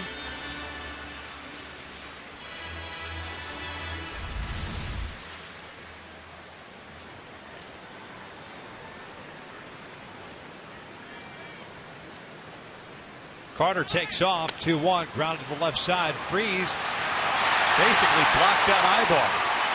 Right, David loves to go into that slide and almost it's a detriment to try to field a baseball that way. Yeah, we see that a lot during the hockey season, especially in the playoffs, where you're trying to screen a goalie. The same thing happened here. When you slide, it makes it more difficult for Eric Ibar to see the baseball. Your only play is at first base in this instance with Carter on the move.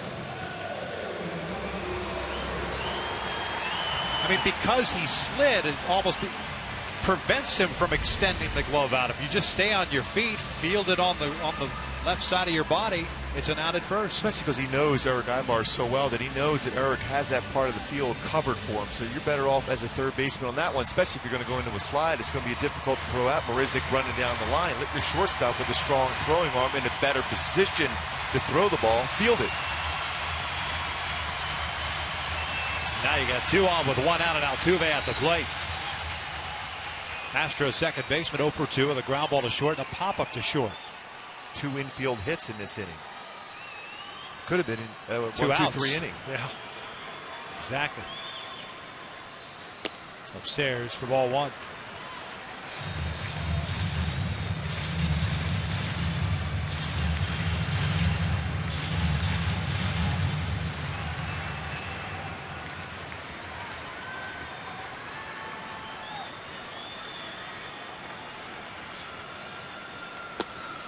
Just off the plate. And a good hitter's count now with 2 balls, no strikes. Navarro back and left. Playing Altuve to pull. Trout a couple of steps to his right at center.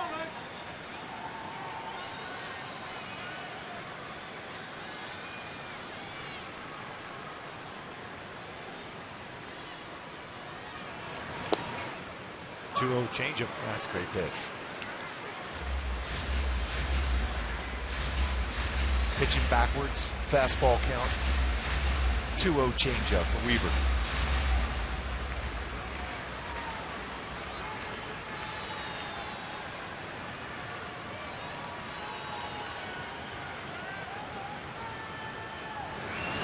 Chopper toward the middle. That'll sneak through for a base hit. One with a fastball. Carter is being waved in. He will score, and we're tied at 1. Altuve with his 4th run batted in.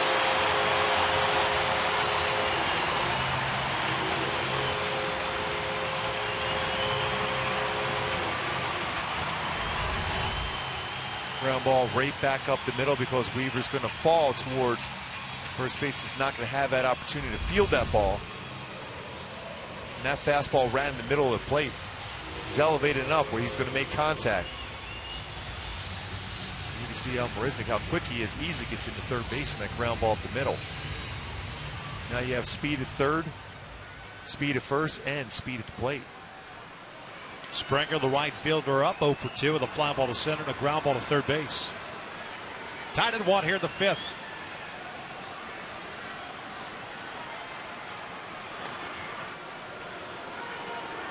Altuve with 3 stolen bases this season.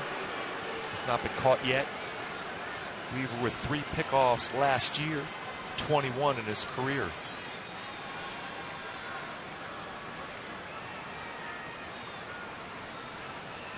Altuve takes off. No throw. Stolen base.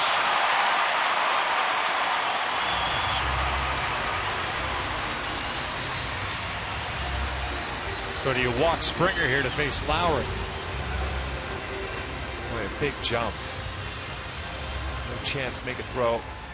The way Springer has swung the bat so far against Weaver, I think you got to go after him. And they will. Even though he's a dangerous hitter, he's a young hitter. Try to exploit that for a young, aggressive hitter. Make him swing at your pitch out of the strike zone.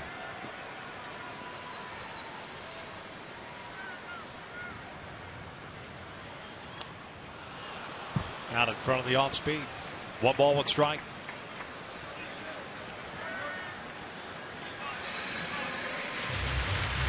$20 home runs last year in just 78 games. Just a good chunk toward the end of the season with a quad strain.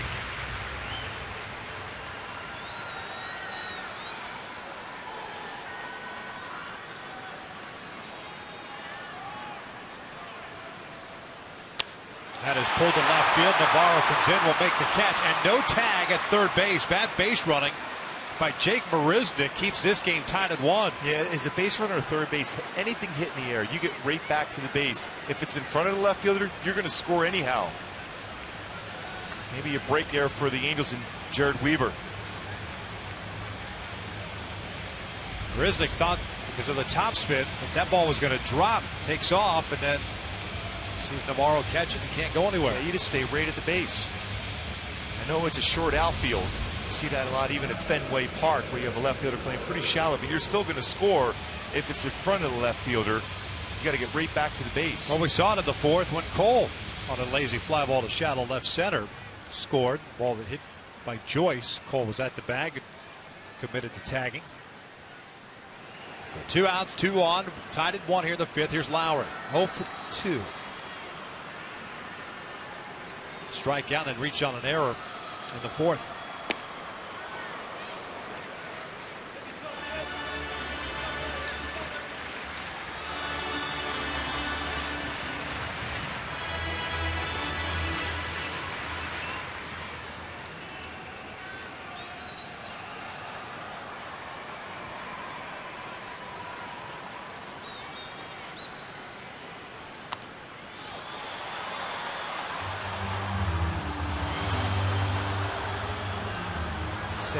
Pitches thrown.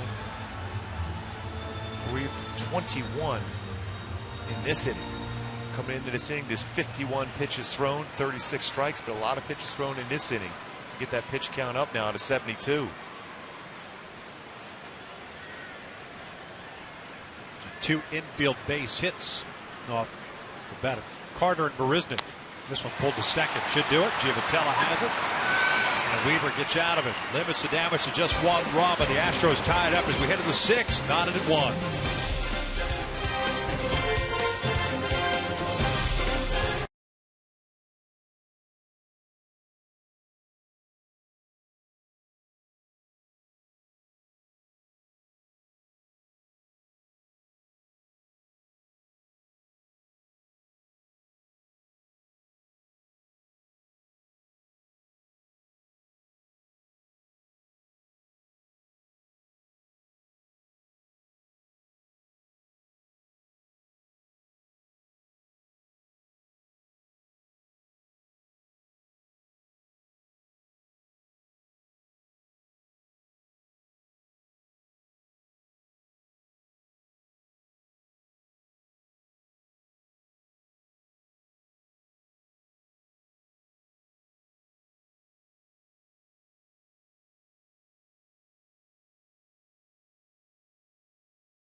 Is being aggressive. Cole Calhoun aggressively tried to score on that throwing arm from Colby Rasmus out in left field, but got the advantage of a high hop at the plate. Slid in on the inside part of the plate. Great slide, great technique to be able to score. The only run of the game for the Angels in Cole Calhoun. Top of the 6th inning, 9-1-2 for the Halos. Giavotella, Calhoun, and Trout to face Roberto Hernandez, coming off a 1-2-3 fifth. Shot by Weaver to limit the damage. You mentioned that at the end of the inning. Victory got through that. Could have been worse. Could have been a lot better. A couple infield hits. Picked up his teammates. Only allowed that 1 run. Hits in quotation marks.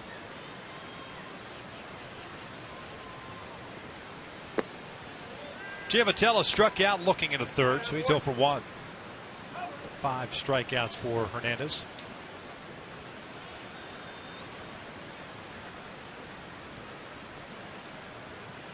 Right-handers issued 1-1. dribbler foul. The Angels only have one hit, and that was the Calhoun triple.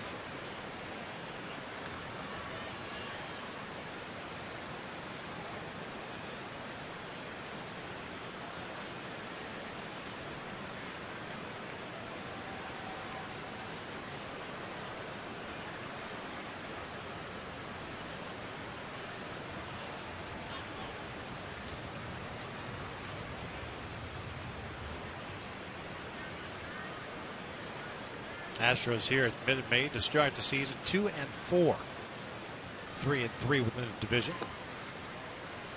Halos 4-2 on the road and 4-2 against the West. We're looking for that first home victory next week.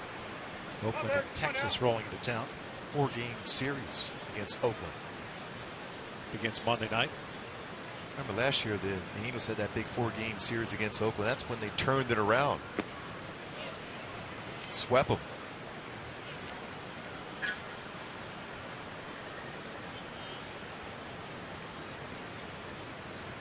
Full count.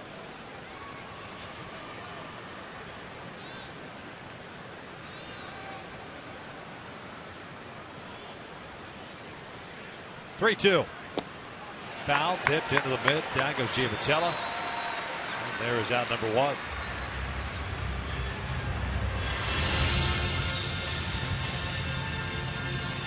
Sixth strikeout game for Hernandez. Not necessarily a strikeout pitcher. Just 2 strikeouts his first game with 4 walks, but today 6 of them.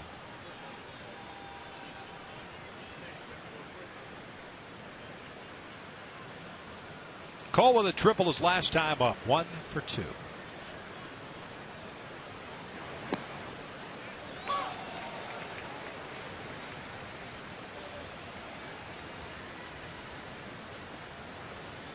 You got to love a home plate umpire like Toby Basner on a night that you're a sinker baller and you've got it work that lower part of the strike zone. And for the most part, Basner's been pretty much dead on those low strikes. There's been a couple that have been just off the plate that he's called. He's been pretty consistent. I like the position he was in to be able to make the call on Cole Calhoun's slide at the plate also.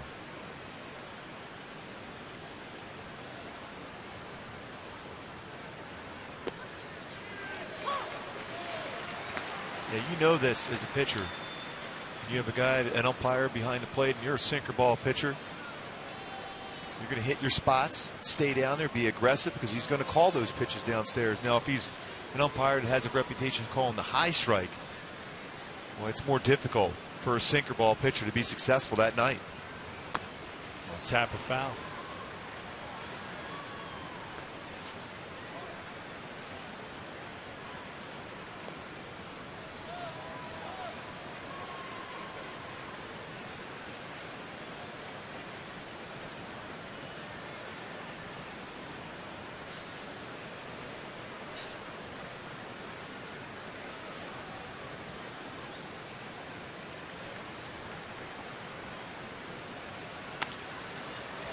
This one lifted in the air to shallow left, long run in for Rasmus. That's going to fall in there for a hit.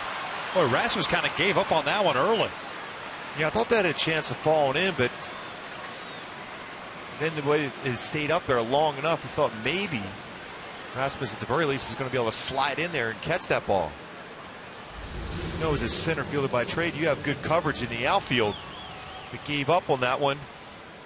Would have been a very difficult play. But as a center fielder, you're used to seeing him being aggressive and sliding and diving for baseballs.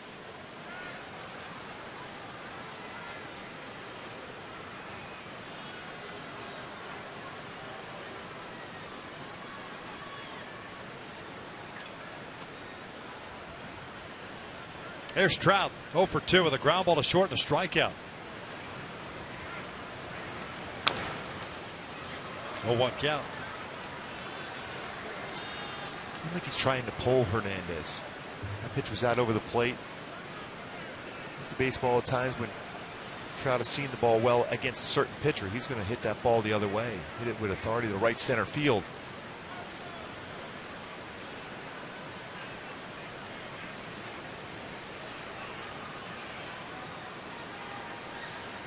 Cole, the owner of the two Angels, hits tonight.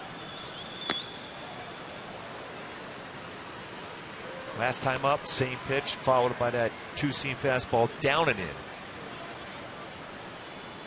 Pitchers, no matter how well they're going, or even if they're struggling, they fall into patterns. See if he goes back to that two-seam fastball down and in.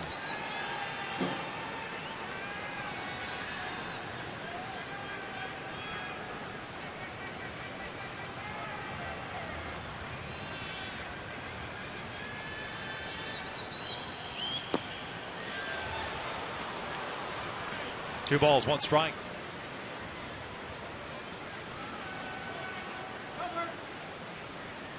Hit and run count. Astros starting some movement in their bullpen out in right center field. Hernandez at 87 pitches so far. 50 have been strikes.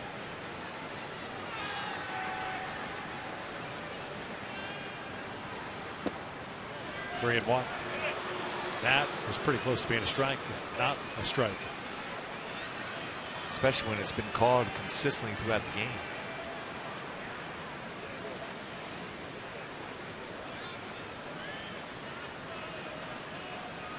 Now he's shown that he will throw his split finger changeup in this count. If we'll go that same pitch to Trout.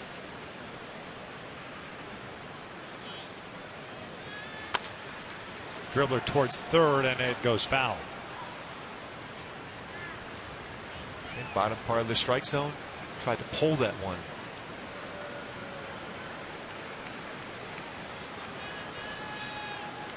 Full count now. Figure Calhoun might be on the move here. Pujols on deck.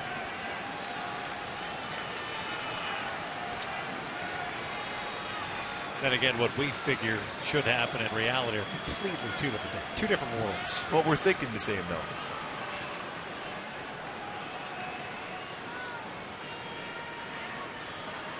Some circumstances, maybe now with Calhoun dealing with that calf tightness, but he's been running a lot today. Cole takes off, and this out to left. Back is Rasmus at the wall. Gone, a big fly for Mike Trout, and the Angels retake the lead. It is 3-1. And number 100 of his career for Mike Trout. So Cole can relax that calf a little bit, running, jogging around the bases for Mike Trout. Congratulations on home run number 100 to 23.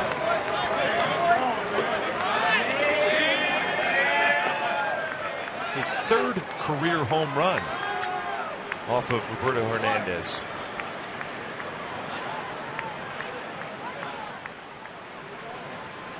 Brent Strom, the pitching coach, out to pay a visit.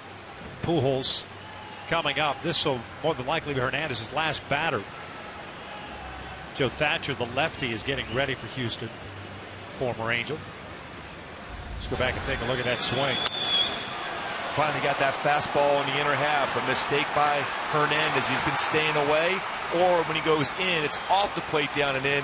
Hit middle part of the plate and down. Danger spot for Mike Trout. Now 100 career home runs, over 100 steals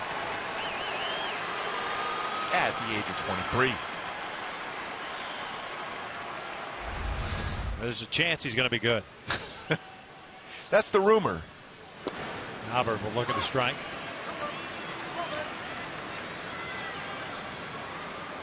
He's now the youngest in Major League history to have that 100 home runs and over 100 steals. Alex Rodriguez, before that, was the youngest. Now it belongs to Mike Trout.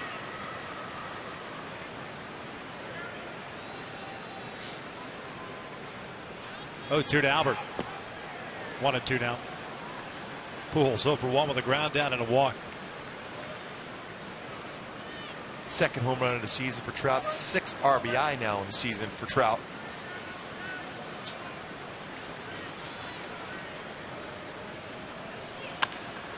Chasing the off-speed pitch. Valbuena has it. 2 down.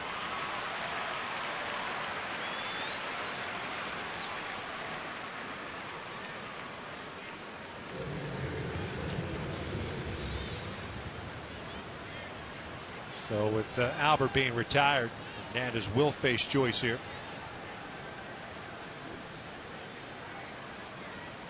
Matt, the DH, he's 0 for 1. Struck out in the second, had a sac fly in the fourth.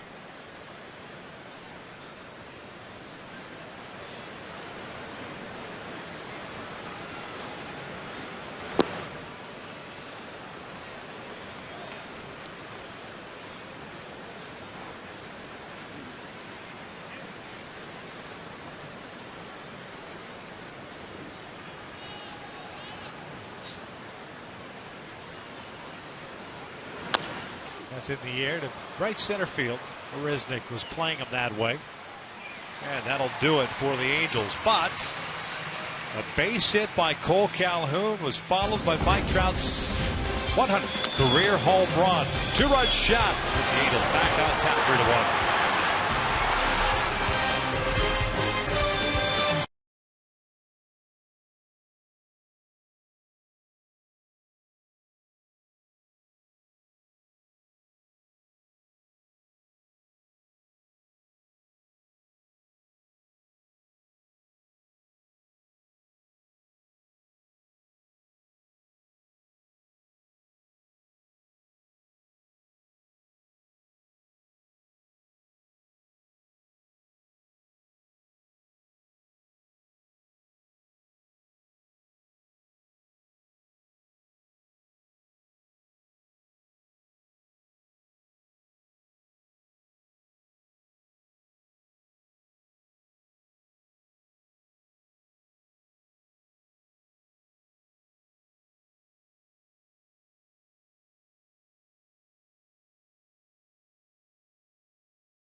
Halos up 3-1 as we begin the bottom of the 6th inning.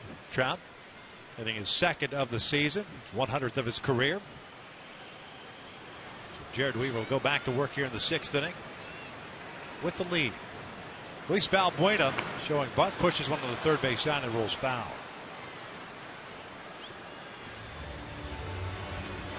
Valbuena twice has hit a fly ball out, one to center, one to left.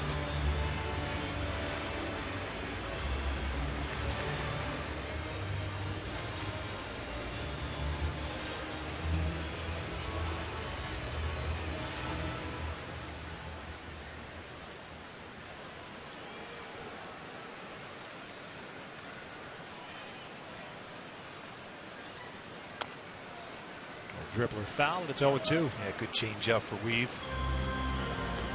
He's definitely had a good feel for that pitch. We talked about the feel for his fastball, but his changeup hasn't been as consistent. And when you talk about one of the best changeups in baseball, especially from a right-handed pitcher, Jared Weaver is always at the top of that list. Right on that fastball. That's a defensive swing. He was looking off speed. Valbuena last year with the Cubs, 16 home runs at 249. 29-year-old Venezuelan was picked up in a deal along with Dan Straley for Dexter Fowler. Cued towards short. High bar comes in. One away. That'll bring up Evan Gattis. Fans, the Halos host the Texas Rangers next Friday at 7:05. And fans in attendance will receive an MVP blanket courtesy of Yokohama Tire while supplies last. Purchase your tickets today by visiting the Angels Stadium ticket office or online at angels.com. Cool blanket. Now you can add in there. This is something else for Mike Trout. Youngest player ever. 100 home runs, 100 plus steals ever. Can't believe they didn't film that little spot there of the MVP blanket with you on the beach in your mankini. Yeah. 1-0. This one's out toward left center field. Trout shading Gaddis that way, and it's the first time tonight Gaddis has been retired. 2 outs. And thankfully, Gaddis swung at that pitch and made it out. We can clear the thought.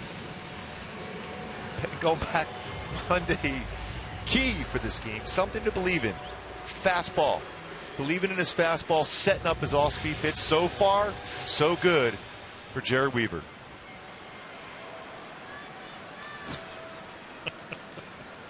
Two outs. And here's Jason Castro, the catcher. 0 for 2. Fly ball to right and a ground ball to second. A big out in the 4th inning. Runners at 2nd and 3rd. I'll have to thank Gaddis tomorrow for that quick swing on that baseball. You know you're out there all the time. Santa Monica, Manhattan Beach. Oh yeah, often. Wearing that tank top, that sweater that you have.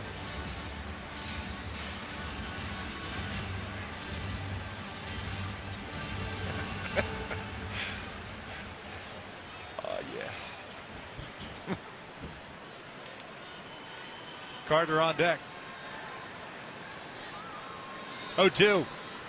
Down and in. Halos in the 7th. We'll have Freeze, Ivar, and Iannetta coming up. Figured the starter, Roberto Hernandez, more than likely done after 6.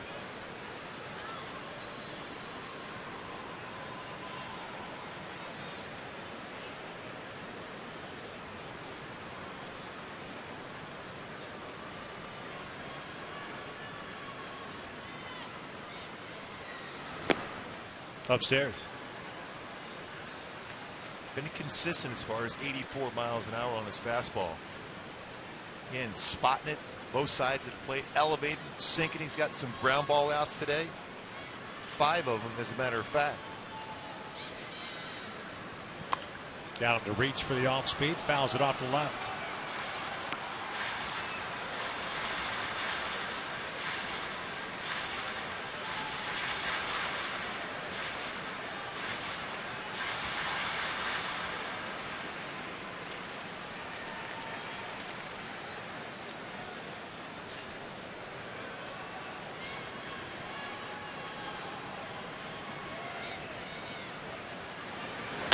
Breaking ball out to right. Cole going back at the wall. He'll leap up, and that is gone. A home run on a 2-2 breaking ball. It's a solo shot. The Astros are down 1. Halos up 3-2. Yeah, I didn't know if he quite got that baseball enough towards the out in front, towards the end of the bat enough. Keep it in the yard. Calhoun gave a valiant effort to try to bring that one back. But it was upstairs. He was fooled on it, but kept his hands back long enough to get the barrel of the bat on the baseball and just getting it over the wall.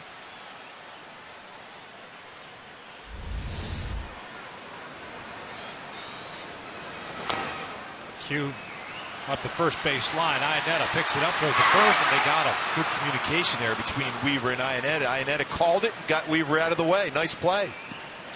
Well, the Astros are done here in the 6th inning. They do get a run on the Castro home run. It was Castro's first of the season. We'll head to the 7th. Angels still on top.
New pitcher on for A.J. Hinch and Houston Astros as right-hander Will Harris takes over on the mound. So in and out, who's in, who's out.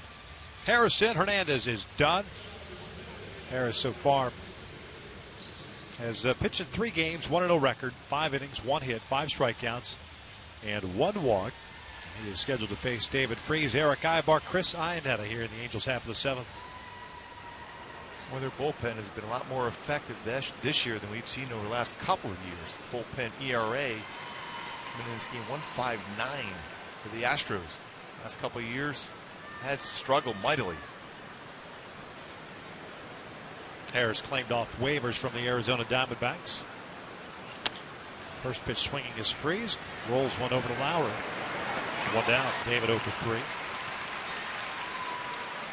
That'll bring up Eric Ibar. Let's take a look at our Honda upcoming schedule. 2 more here in Houston tomorrow. It's a 6:05 Central Time start. That means we will tee things off at 3:30 Pacific with Angels Live. Then it's Sunday afternoon contest before heading home for 7.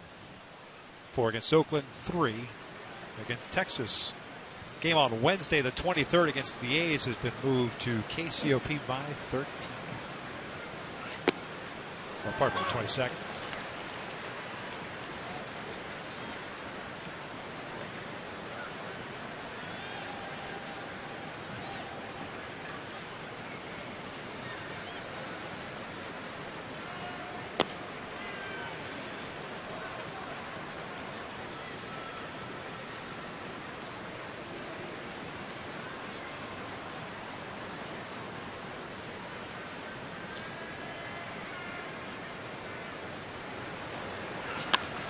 Ground ball to third. Valbuena was playing in. 2 down.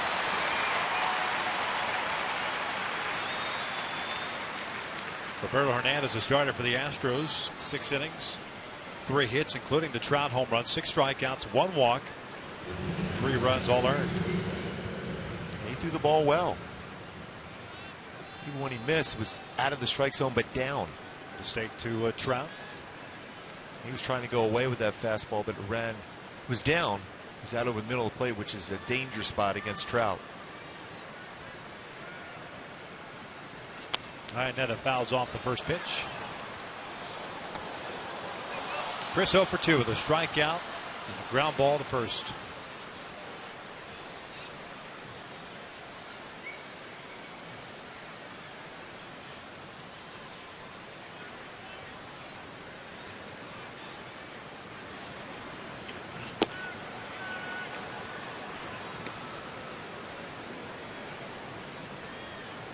But a good fastball can rush up there 91-95, but also a good split finger fastball.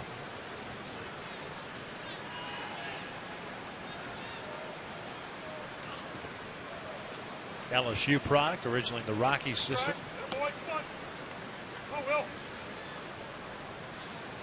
A revamped bullpen. Luke Gregerson, Matt Neshek.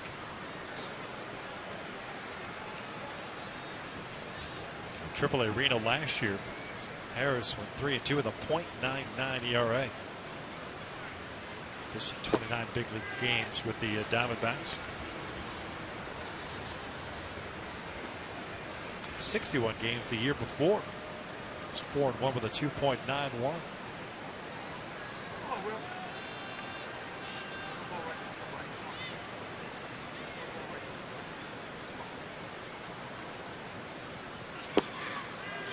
Strike. Challenge him with a fastball. Fastball count for Iannetta, but a pitcher's pitch right on the outside corner at 92.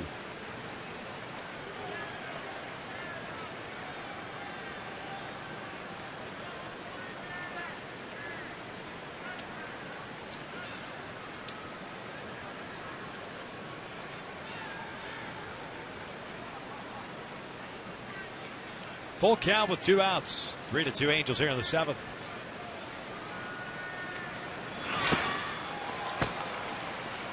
Keep staying away from Iannetta. We've seen that a lot this season against Iannetta. Every pitcher, whether it's a fastball or breaking pitch or changeup, always on or off the outside corner.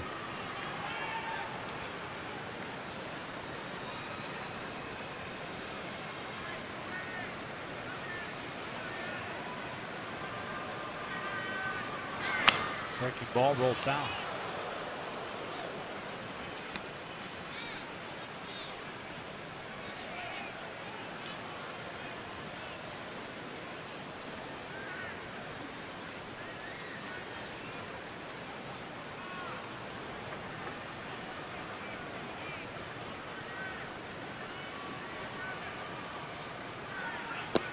That's off the plate, and that's a walk. 2-out walk.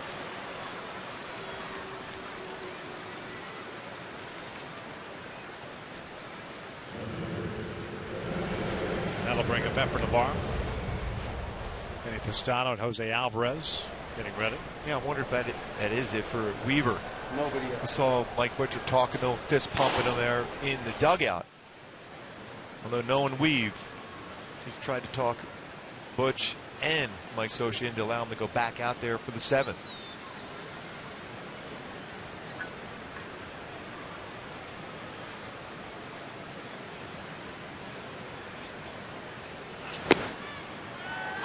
In there for a strike. Navarro's 0 for 2 with a ground out and a fly ball to center.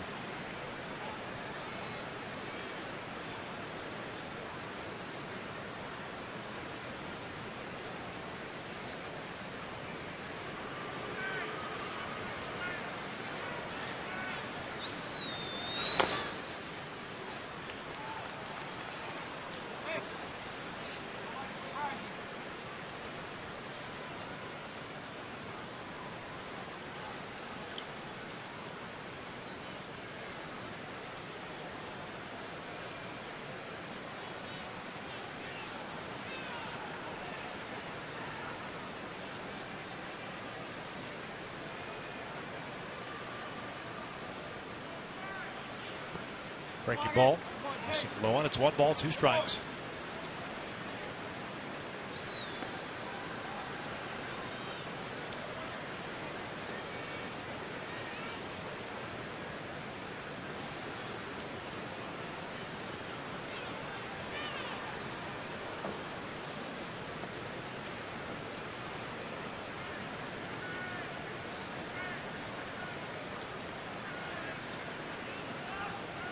Three-2 Halos here in the 7th. And effort chases the breaking ball. Castro will throw down to first to complete the strikeout. And he does. 7th inning stretch time here in Houston. Halos up by the score of 3-2.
Angels baseball is brought to you by Subaru. Test drive the all-new 2015 Subaru Forester or go to Subaru.com to learn more.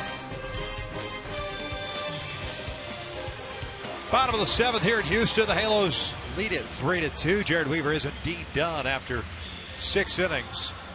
Much better outing for Jared Weaver tonight. And it's left-hander Jose Alvarez taking over on the mound. We have a left-handed batter scheduled to lead things off, but it looks like we're going to get a pinch hitter here with Robbie Grossman pinch hitting for Rasmus. So Rasmus finishes the night going 0 for 2. New left fielder as well. It is Colin Cowgill taking over for Efren Navarro. So it'll be Grossman, Marisnik, and Altuve for Houston here in the bottom of the 7th.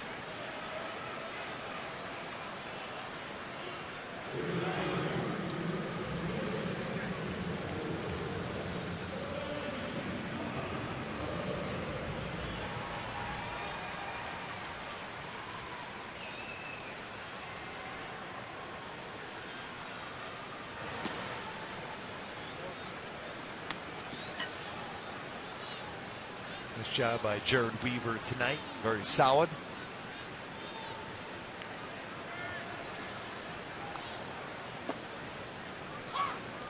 One ball, one strike. Grossman, a switch hitter, hitting 167, 2 for 12 to start the year, has a double. This one will flare out the shallow right center field. It's a leadoff single.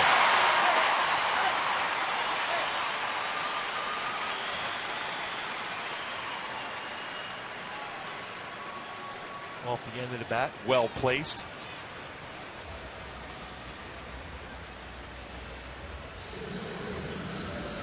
Figure Vinny Pestano is going to come in. And sure enough, it was a one-batter situation. So we got ourselves a pitching change once again. Leadoff man on for Houston, 3-2 Angels.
Join us for a pregame ceremony featuring all 3 Angels MVPs.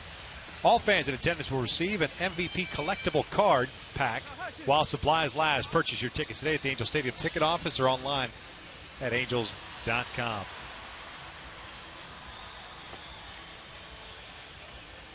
Tom Baylor, AL MVP back in 1979. Vlad Guerrero and Mike Trout last year.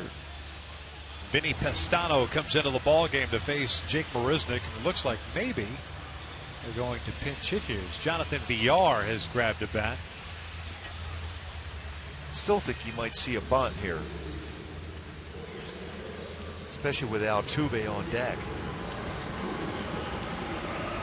4th game for Vinny this year. 3 2/3 innings, 1 hit, 2 strikeouts, 1 walk.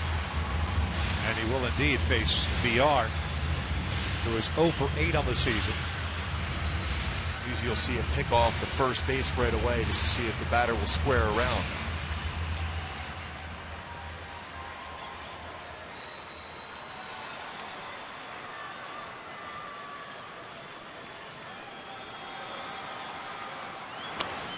First pitch swinging, another flare to shallow right center field. That falls in there again. Giavotella just rolls it back into the infield. Heads up play just to keep Grossman at second. But two identical hits to start the inning on two pitches. He had a couple of infield hits that could have been outs back in the fifth inning. All speed out in front. Just hit it where nobody was able to play it. Well placed sand wedge once again.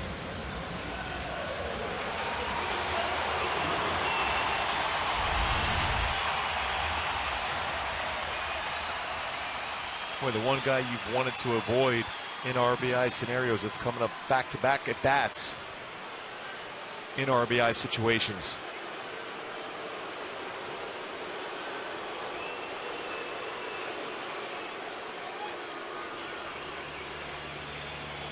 Talk about the scouting report here. I cannot imagine they would ever bunt Altuve unless he did it on his own, bunting for a hit. Yeah, but you still have to have that conversation just in case. Yeah, I would be completely surprised.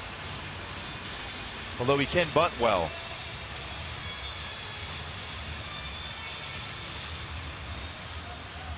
But as a pitcher in this spot right here, if he squares around the bunt, you just tell David Freese to stay back there at third, and you have that third base line covered. Potentially have a force out there, because it's not easy to throw out Altuve if he gets a bunt down even at first base. Yep. One career plate appearance against Vinny Pastano, and it resulted in a hit. Good speed on the bases for Houston. Grossman at second, VR at first. Slider away. George Springer on deck.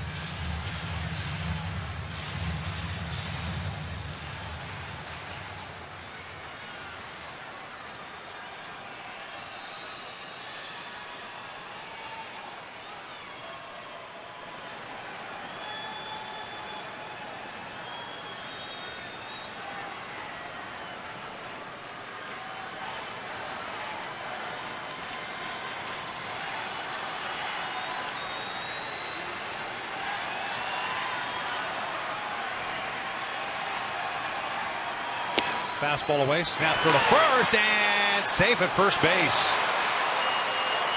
The throw beat VR back there, but it's such a tough play for a first baseman. It's a blind tag. Yeah, you just reach it back and hoping he almost slides into your glove. Well off the base also. And quickly going back and then just trying to find the runner going back. Just missed touching his hand. Real close. VR able to get his hand back in without being tagged. 2 balls and no strikes.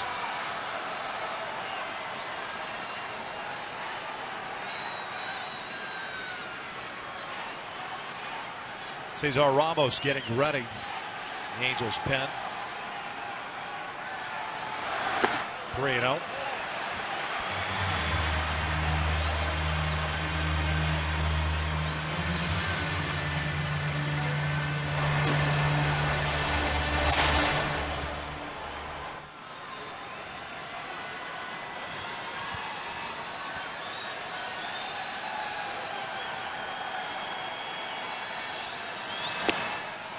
And it's a 4-pitch walk, and they're loaded up.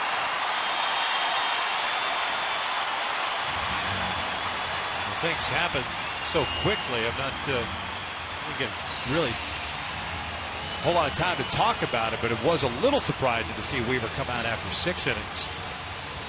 Gave up the home run to Casher, but I mean, that was literally a ball, a breaking ball off the end of the bat that happened to go out. 86 pitches thrown by Weaver at that point. Facing 8, 9, and 1.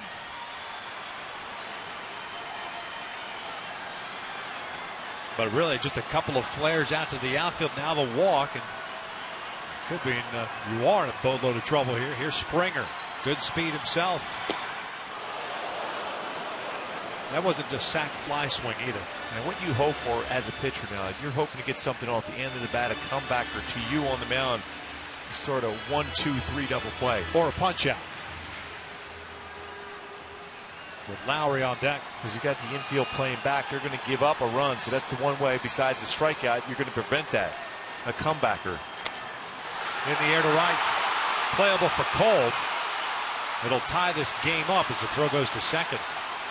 Sac fly for Springer, and it's a 3-3 game. That run gets charged to Alvarez.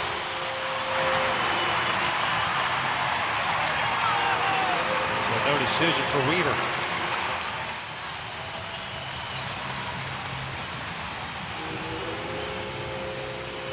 I wonder if Mike Soch will go to the bullpen, especially bring lefty in. More difficult for Altuve to try to steal also. It's another pitching change. We're the 7th, tied at 3.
MercuryInsurance.com to get a fast, free quote and see how much you can save.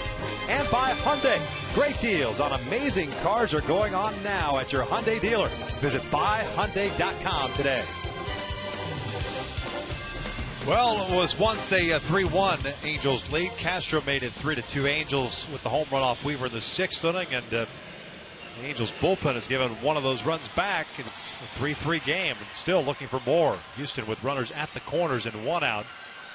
Cesar Ramos comes into the ball game, 5th game this year, and he'll turn Lowry around to hit from the right side.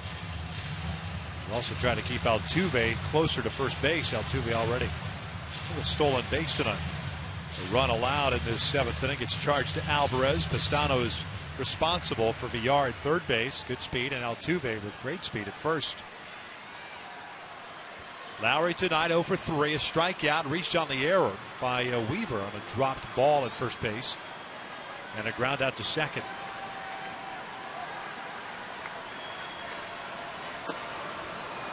First pitch in for a strike.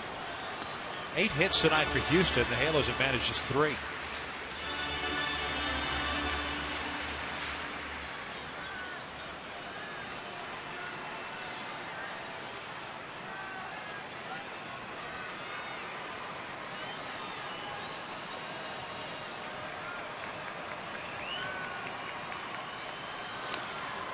Foul back.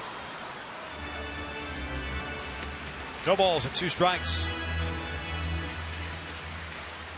Lowry 5 for 6 as a right-handed batter this year. He's now 3 for 25 as a lefty.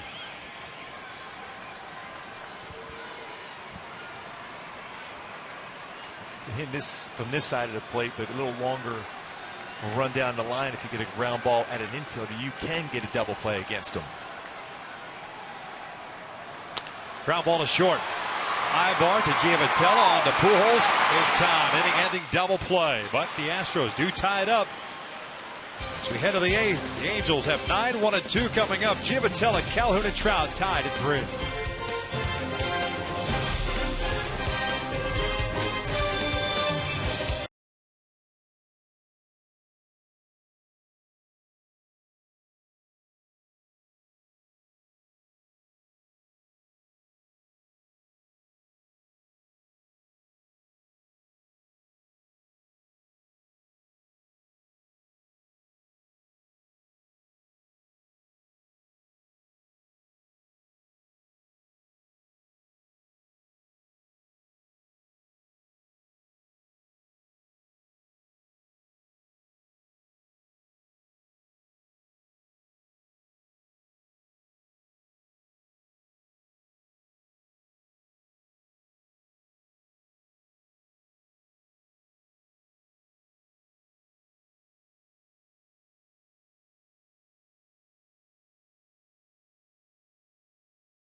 it's a good matchup. A couple tough lefties.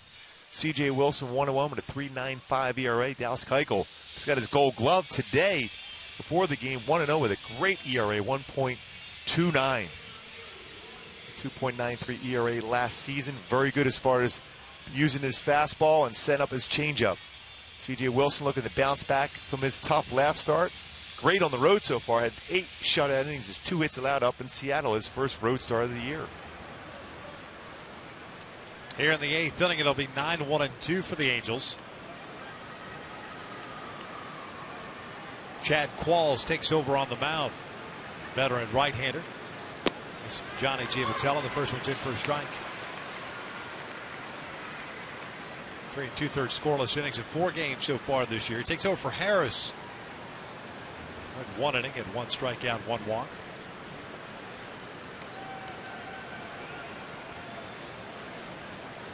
Giavitello's 0 for 2 with a couple of strikeouts. Qualls a fastball, 90-94 slider, occasional split finger fastball.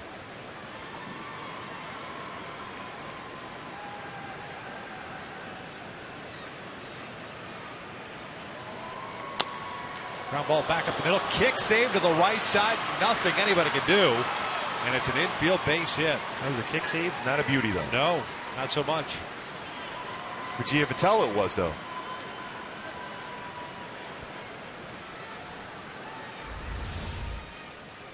Ground ball right back up the middle. And that's one of those plays, too, that you may see Altuve on the backhand, because he's playing more up the middle generally anyhow, so you might have a chance at the backhand on that baseball instead, putting the foot out there, or actually up the leg. And an infield hit for Giavitello.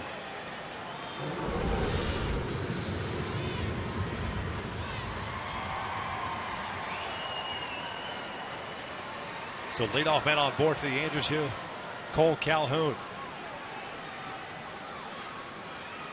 Cole 2 for 3 with a triple, a single, 2 runs scored. So grounded out. It's only the second time in this game that the Angels have had a leadoff man on base. Fastball misses outside. Valbuena in on the grass at third base, anticipating a bunt as they overshift. Boy, if he hits his ball to right center field, he'll be running for quite a while. VR stayed in the game. He's in center. Grossman also stayed in the game. He's in left. Springer remains in right.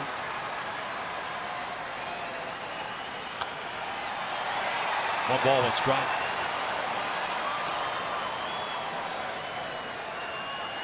Paul's been around a while. 36-year-old right-hander. Stroud waits on deck. That's probably the big reason why you didn't see a bunt.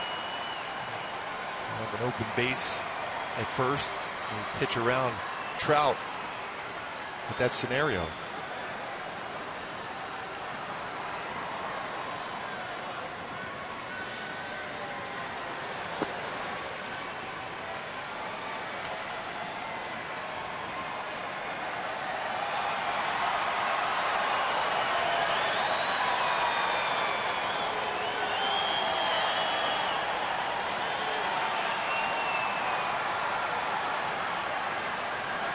Good hitters count at 2-1. Good hit and run count. Giavitello's over at first.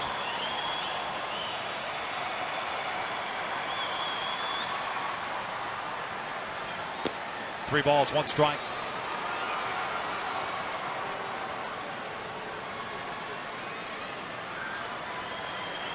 Paul's not going to walk many guys.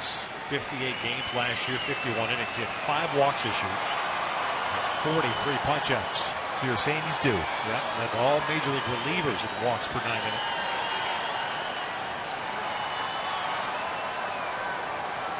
"3-1. Full count. Off the plate, too.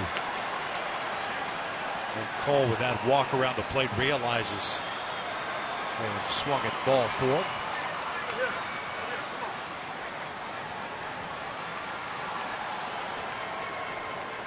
Giavitello on the move here. Still don't think you leave that base unoccupied just in case there is a swing and miss.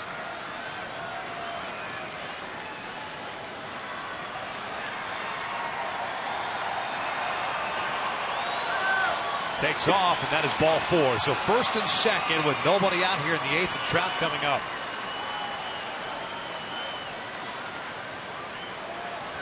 Let's go back to the 6th when Trout hit his 100th career home run. Yeah, Hernandez threw him some pretty good pitches, but not that one. See the bat head out in front for Trout, squaring it up and getting out to left center field. Career number 100 home runs for Trout. He'd been pulling off some pitches away, but that fastball ran on the inner half, and he didn't miss it.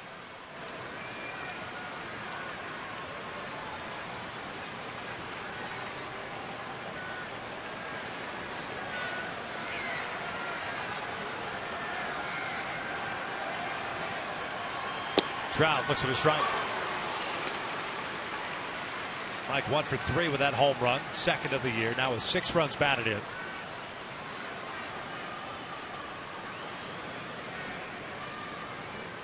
Trout 1 for 3 in his career against Chad Qualls.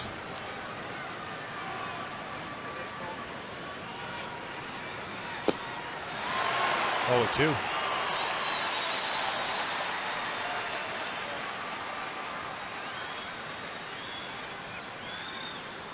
Albert Pujols on deck, and Albert with a boatload of at-bats in his career against Qualls. Matter of fact, the most of any player. Giamatello at second. Calhoun at first. Now time is called.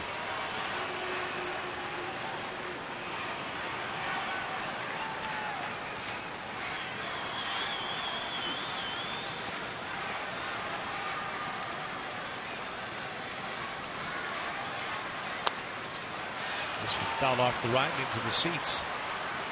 He's trying to stay alive in this at bat. Pretty good pitch by Qualls against him. Just fouled that one away.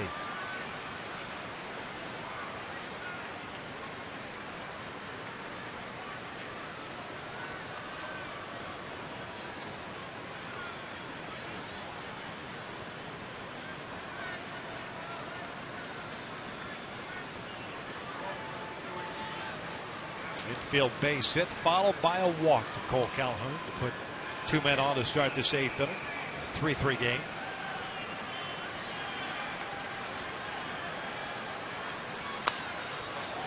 Good off speed pitch and spoiled by Trout. That's all you're looking for as a hitter. Just one mistake in a sequence of pitches against you. So far, Qualls has thrown every pitch he's wanted to. Against Trout, 4 pitches thrown here, all very good ones. Trout still at the plate, though, looking for that one mistake.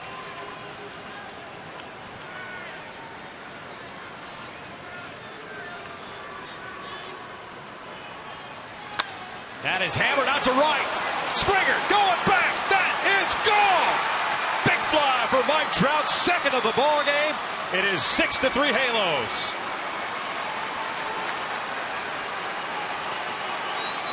Well, just like that, got that mistake out over the plate. And that baseball got out in a hurry to right field. Home run to left, home run to right. 101 career home run now for Mike Trout. Yeah, he's not only good, he's real good. He figured that both Qualls and Castro were going to keep pitching him away, and he went that way with it. You know, and he shortened up his swing, too. And that's the thing he's been working on, making sure he's making contact, cut down on the strikeouts. Well, not only did he cut down on the strikeout, he hits a 3-run home run.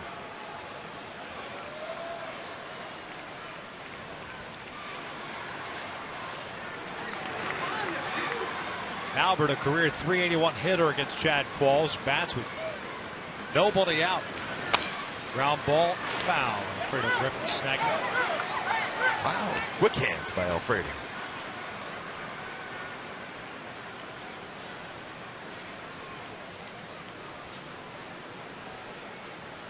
Five RBI game for Mike Trout tonight. And that matches a career high. It's the 4th time he's done that. And the first time since May 21st, 2013. Pujols goes down swinging, 1 out. Coming into this game tonight, Trout has driven in 4 runs, 5 in this game. He's only hitting .441 to start the year now with 3 home runs and 9 RBI. on that 10-game hit streak to start the season. Showed that graphic earlier. Stan Musial at the top of that list, coming back from an MVP season with a 14-game hit streak. Trout with a 10-game hit streak.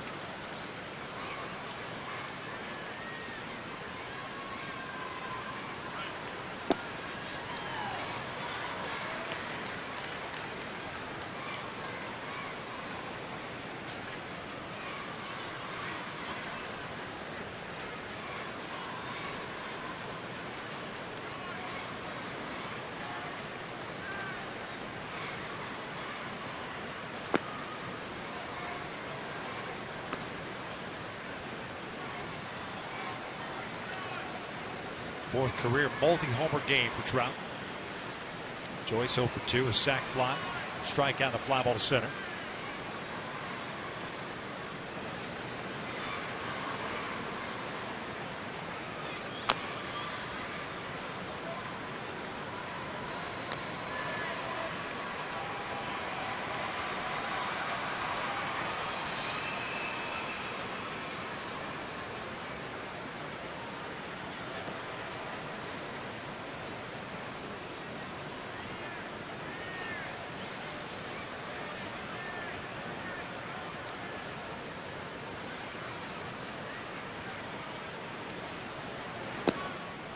Joyce lays off the off speed.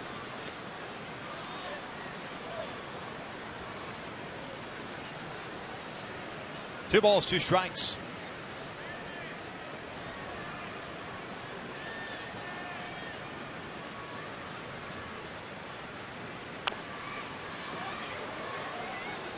Well, he lost in the shuffle with that 3-run home run by Trout was Cesar Ramos doing his job. He has inherited 6 runners so far this year and has stranded all 6. That big double play kept the score tied, allowing Mike Trout's 3-run home run to give the Angels a 3-run lead here in the 8th.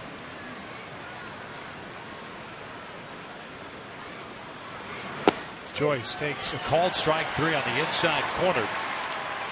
2 down, so back-to-back strikeouts for Qualls after the home run to Trout.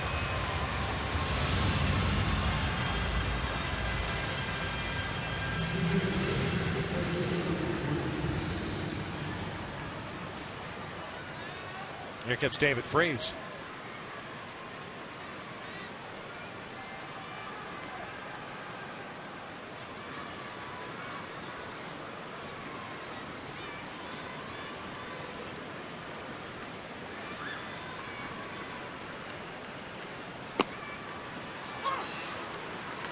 A mistake pitch by Qualls. Freese takes it. It's a strike.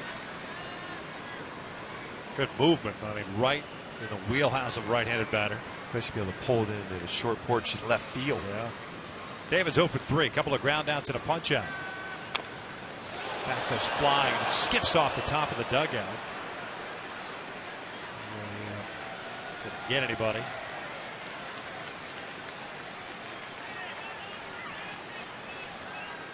By a number of Angel fans.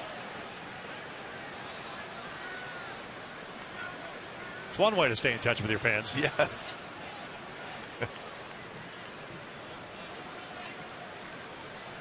Oh, 2 count.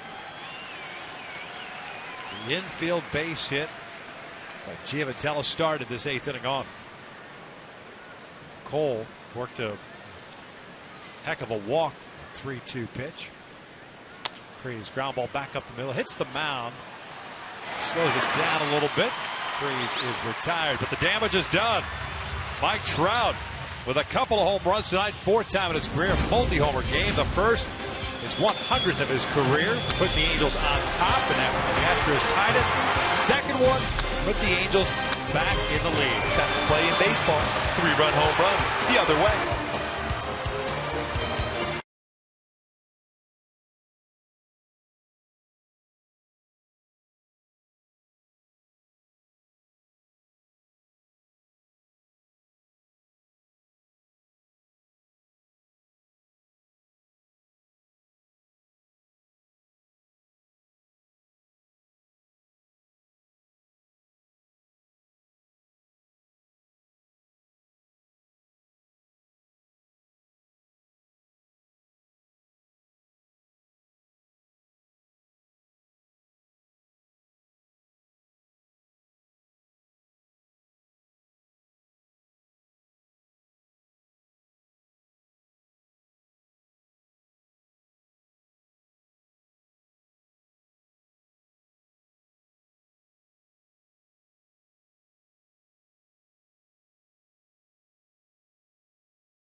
back in this date, 1956. 3 future Hall of Famers made their debut in the majors. Luis Aparicio, Don Drysdale, and Frank Robinson. The year before the same date, April 17, 1955, Roberto Clemente made his debut. Serious talent. Making their debut on that date. Is that the day Tim Meade was born? Yes. That's speaking of timeless moments, Tim Meade was born on this day, and we won't reveal the year. No. 6-3 Halos here in the bottom of the 8th. Joe Smith takes over on the mound. He'll be facing Valbuena, Gaddis, and Castro. The Houston Astros. That's 4, 5, and 6.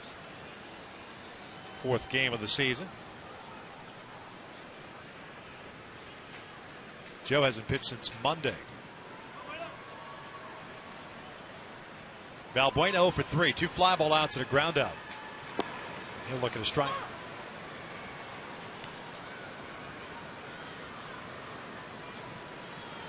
Cesar Ramos, 2/3 of an inning, got the double play ball off the bat of Jet Lowry to finish off the 7th inning. He is the pitcher of record. Jared Weaver got the start, 6 innings, 2 runs, both earned, 6 hits, 3 strikeouts. The old dreaded no decision. A much better outing for him tonight. You hope that's the springboard, much like last year. Touched on it in the open. The first 3 starts last year were iffy, to say the least. That's a called strike 3 for round number 1, and Weaver, of course, went on to win 18 games and 2 very shaky starts to start this year, and a much better performance here tonight. Yeah, and it's going back to our 2 openings. We talked about the offense and swinging the bat well and doing some damage. 6 runs scored in this game so far, and then Jared Weaver pitching like we're used to seeing from Weave. Trouty, 5 RBI, 2 home runs. Cole Calhoun, a very good game. He has scored 3 runs in this game himself. Good to have him back. Couple hits, a walk, a big walk there in that inning before Trout hit a 3-run home run. Well, the Angels are 28-4. The last 32 games, Calhoun scores a run.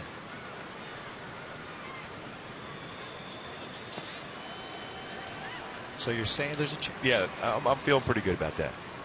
Especially when he scores more than 1 run. Ibar retires. Gaddis 2 down. And now it's time for In the Driver's Seat, brought to you by Kia. That man, Mike Trout, has had himself a game. Hit his 100th home run career-wise, 6th inning. And then came right back his next at bat. His 101st career home run in the 8th. 2-run home run, 3-run home run. The youngest player in Major League history to have over 100 home runs and over 100 steals. It was Alex Rodriguez. Now it is Mike Trout, the youngest.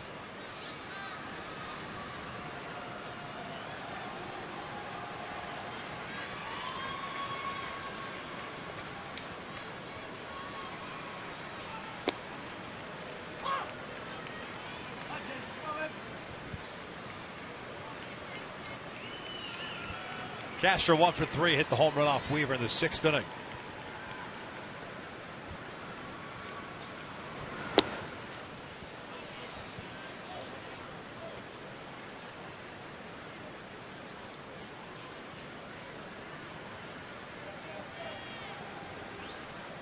Castro's home run in the 6th inning, his first of the season.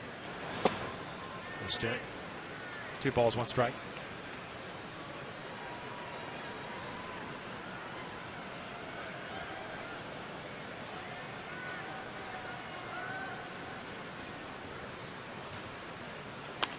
Fouled off to the left.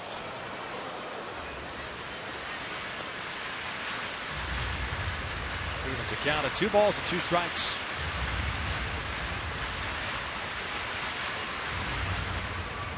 Has him set up now for that backdoor slider.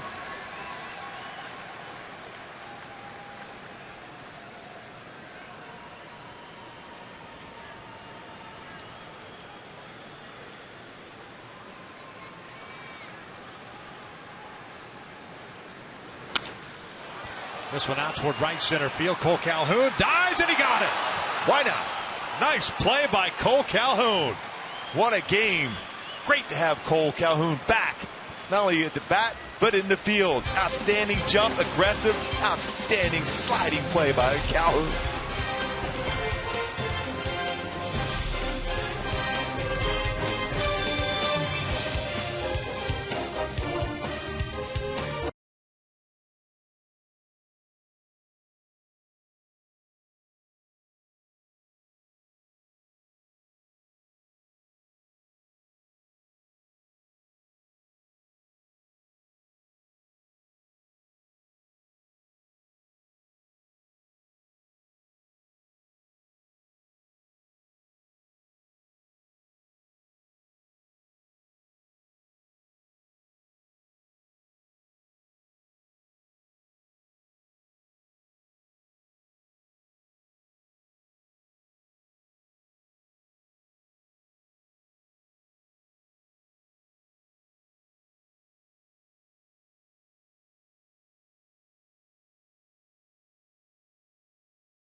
Game set. Halos up by the score of 6-3. A 5 RBI game for Mike Trout, matching a career high for multi-homer game. As the Astros go to their bullpen, it is their third reliever, Samuel DeDuno, takes over on the mound for Chad Qualls. 3 games, no record. He's allowed 2 earned runs, 6 innings of work. Qualls, by the way, 1 inning, 3 runs, all earned, 2 hits, a single and the home run to Trout. Ibar Ionetta Cowgill for the Angels here in the 9th.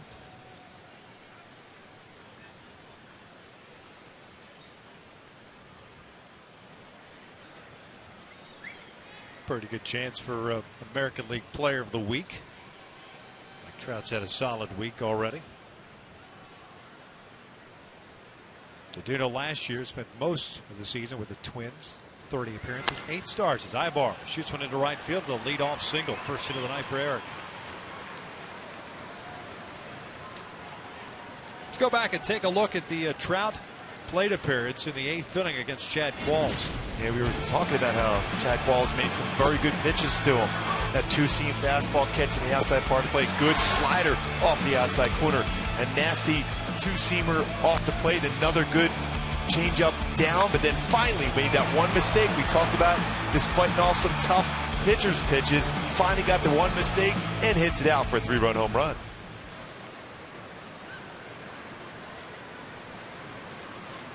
Here's Chris Ionetta. 0 for 2 with a strikeout, a ground down, and a walk. 6 runs, 6 hits, 1 error, 2 left on for the Angels. 3 runs, 8 hits. 6 left on for Houston.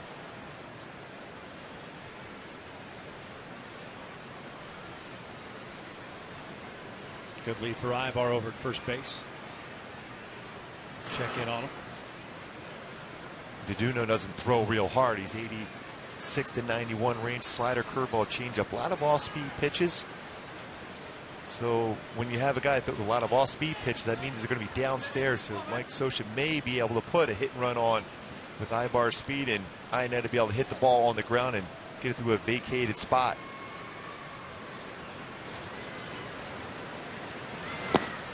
Breaking ball, first pitch, misses in.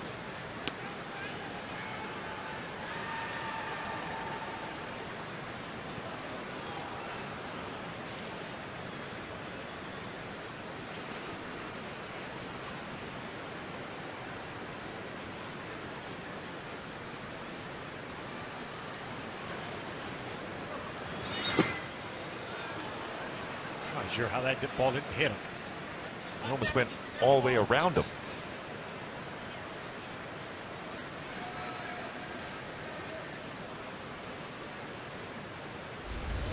It's tracking Ionetta, then it goes right around him. is able to turn and get out of the way. A little matrix on it. Got himself a 2-ball, no strike count now. 2-1.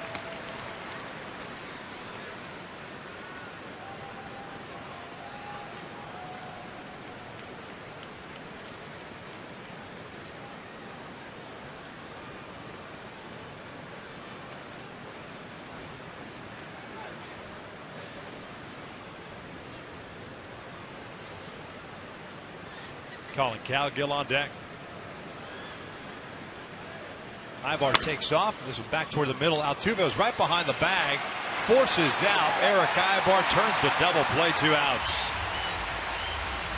Nice play by Jose Altuve. Just have the presence of mind to be able to stay there at that place.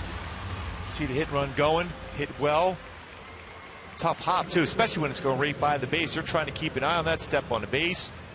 Complete a 4-3 double play.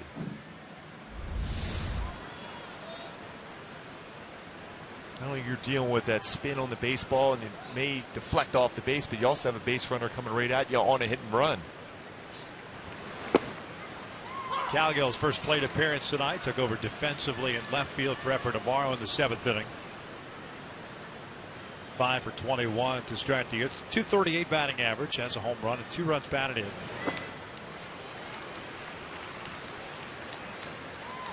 Houston Street getting ready for the Angels in the bullpen. Houston Astros, that is, in the bottom of the 9th will have Carter, Grossman, VR. Bottom third of the order due up.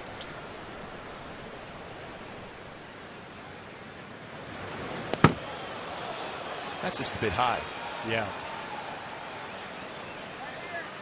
I always love when pitchers do that and then look down at their hand. Like their hand mysteriously did something that the brain, didn't want.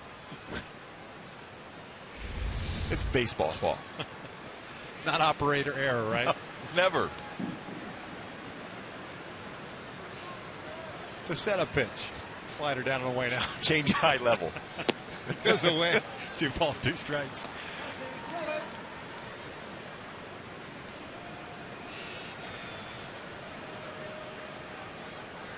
Jay Patel got that 8th inning going with that infield hit.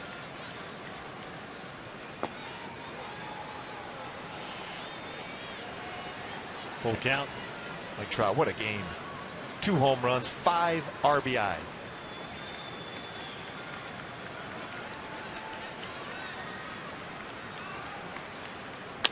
Cal-Gill rips one out to left field. Grossman got a good jump on him. The Halos are down here in the 9th. We'll head to the bottom of the 9th.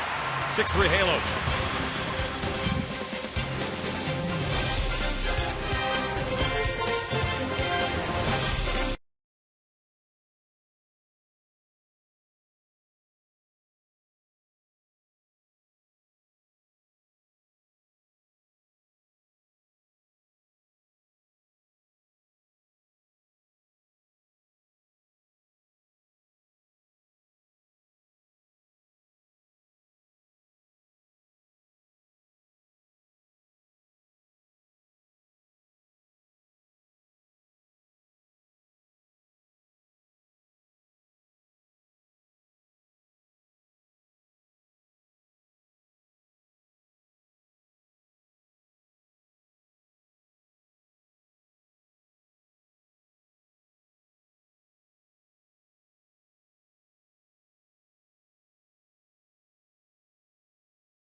Out of the ball game. It's Angels Live, presented by your SoCal Mazda dealers, Alex Curry and Jose Mota. will break it all down for you. Still 3 outs still to get for the Angels. Angels closer Houston Street now on in relief. Houston pitching in his 4th ball game, 3 innings, 5 strikeouts, no walks for the Texas native. Lives on that outside part of the plate with a good fastball. 88, 91, great slider, great changeup. Sicily ahead of the count. Very deceptive delivery for Houston Street. A very successful closer for a number of years. 41 saves last year. Joe Smith pitched a scoreless 8th inning, a 1-2-3 8th inning with a strikeout.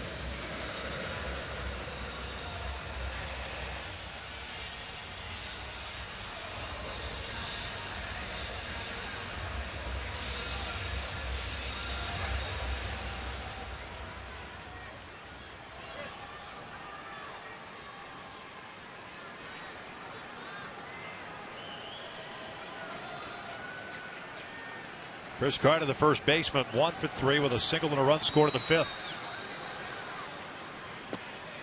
First one's in for a strike.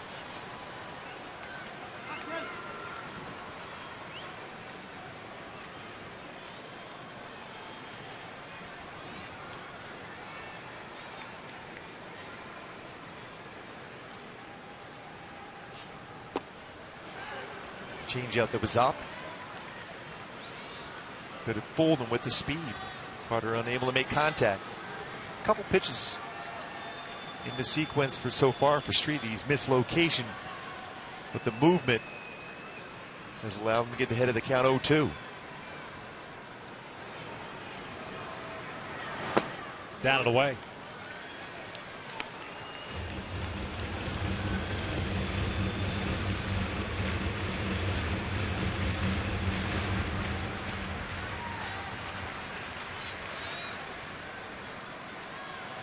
Been a couple of days Street pitched as well. Monday to be exact. It's Texas. That's a called strike 3. Backed up breaking ball. 1 down.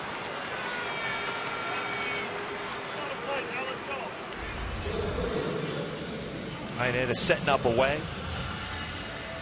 Spun back over the plate. Fooled him with the speed. That all important first out here in the 9th.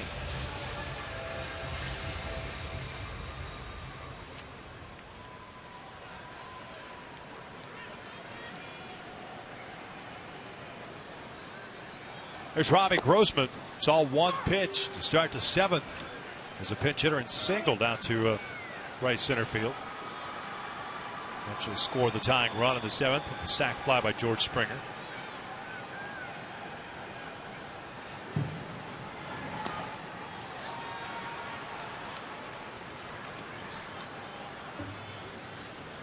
One ball, 1 strike.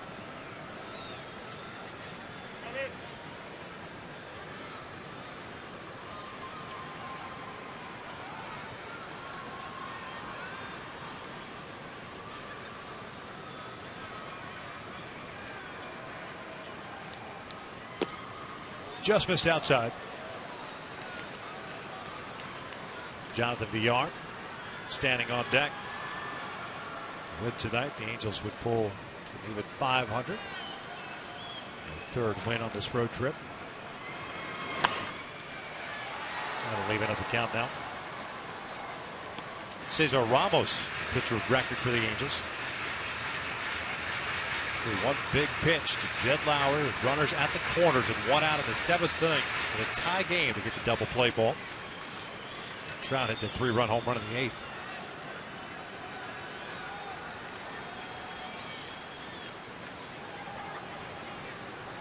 2-2. Thought about it. Lays off. Full count. Pretty close to being a strike.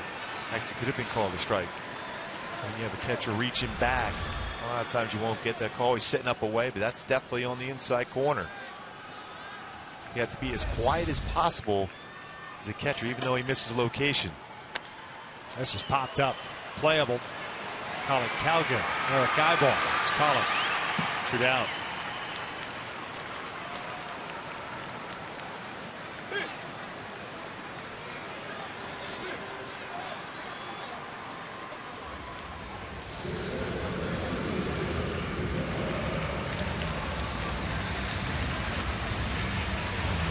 Here's Jonathan Villar with 2 outs, nobody on. Pinch hitter picked up a single himself on the very first pitch he saw in the 7th. He's 1 for 1. A well-placed single in the right center field.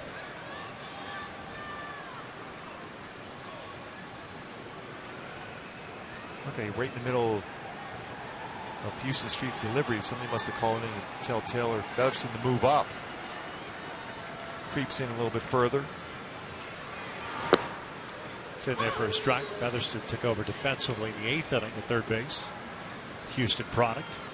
Lots of people here tonight. Lots of people here tomorrow night and Sunday afternoon with the Houston native. 1 ball, 1 strike.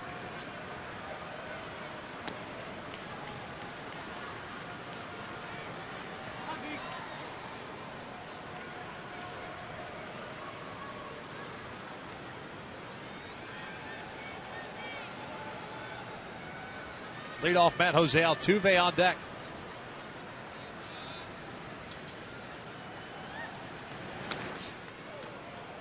Yeah, just let him lead off tomorrow.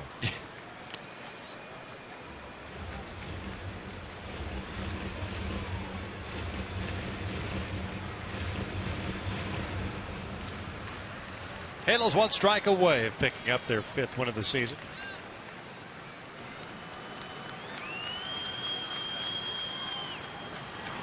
Ground ball to the right side should do it. Giavotella to Pujols, light that baby up as the Angels take this one by the final of 6-3. Mike Trout, a multi-homer game for the 4th time in his career, matching a career high in RBIs with 5. A big blast in the 8th inning as Cesar Ramos picks up his first win as an Angel. 6-3. Halos win it. Stick around. Angels Live post game is coming up next.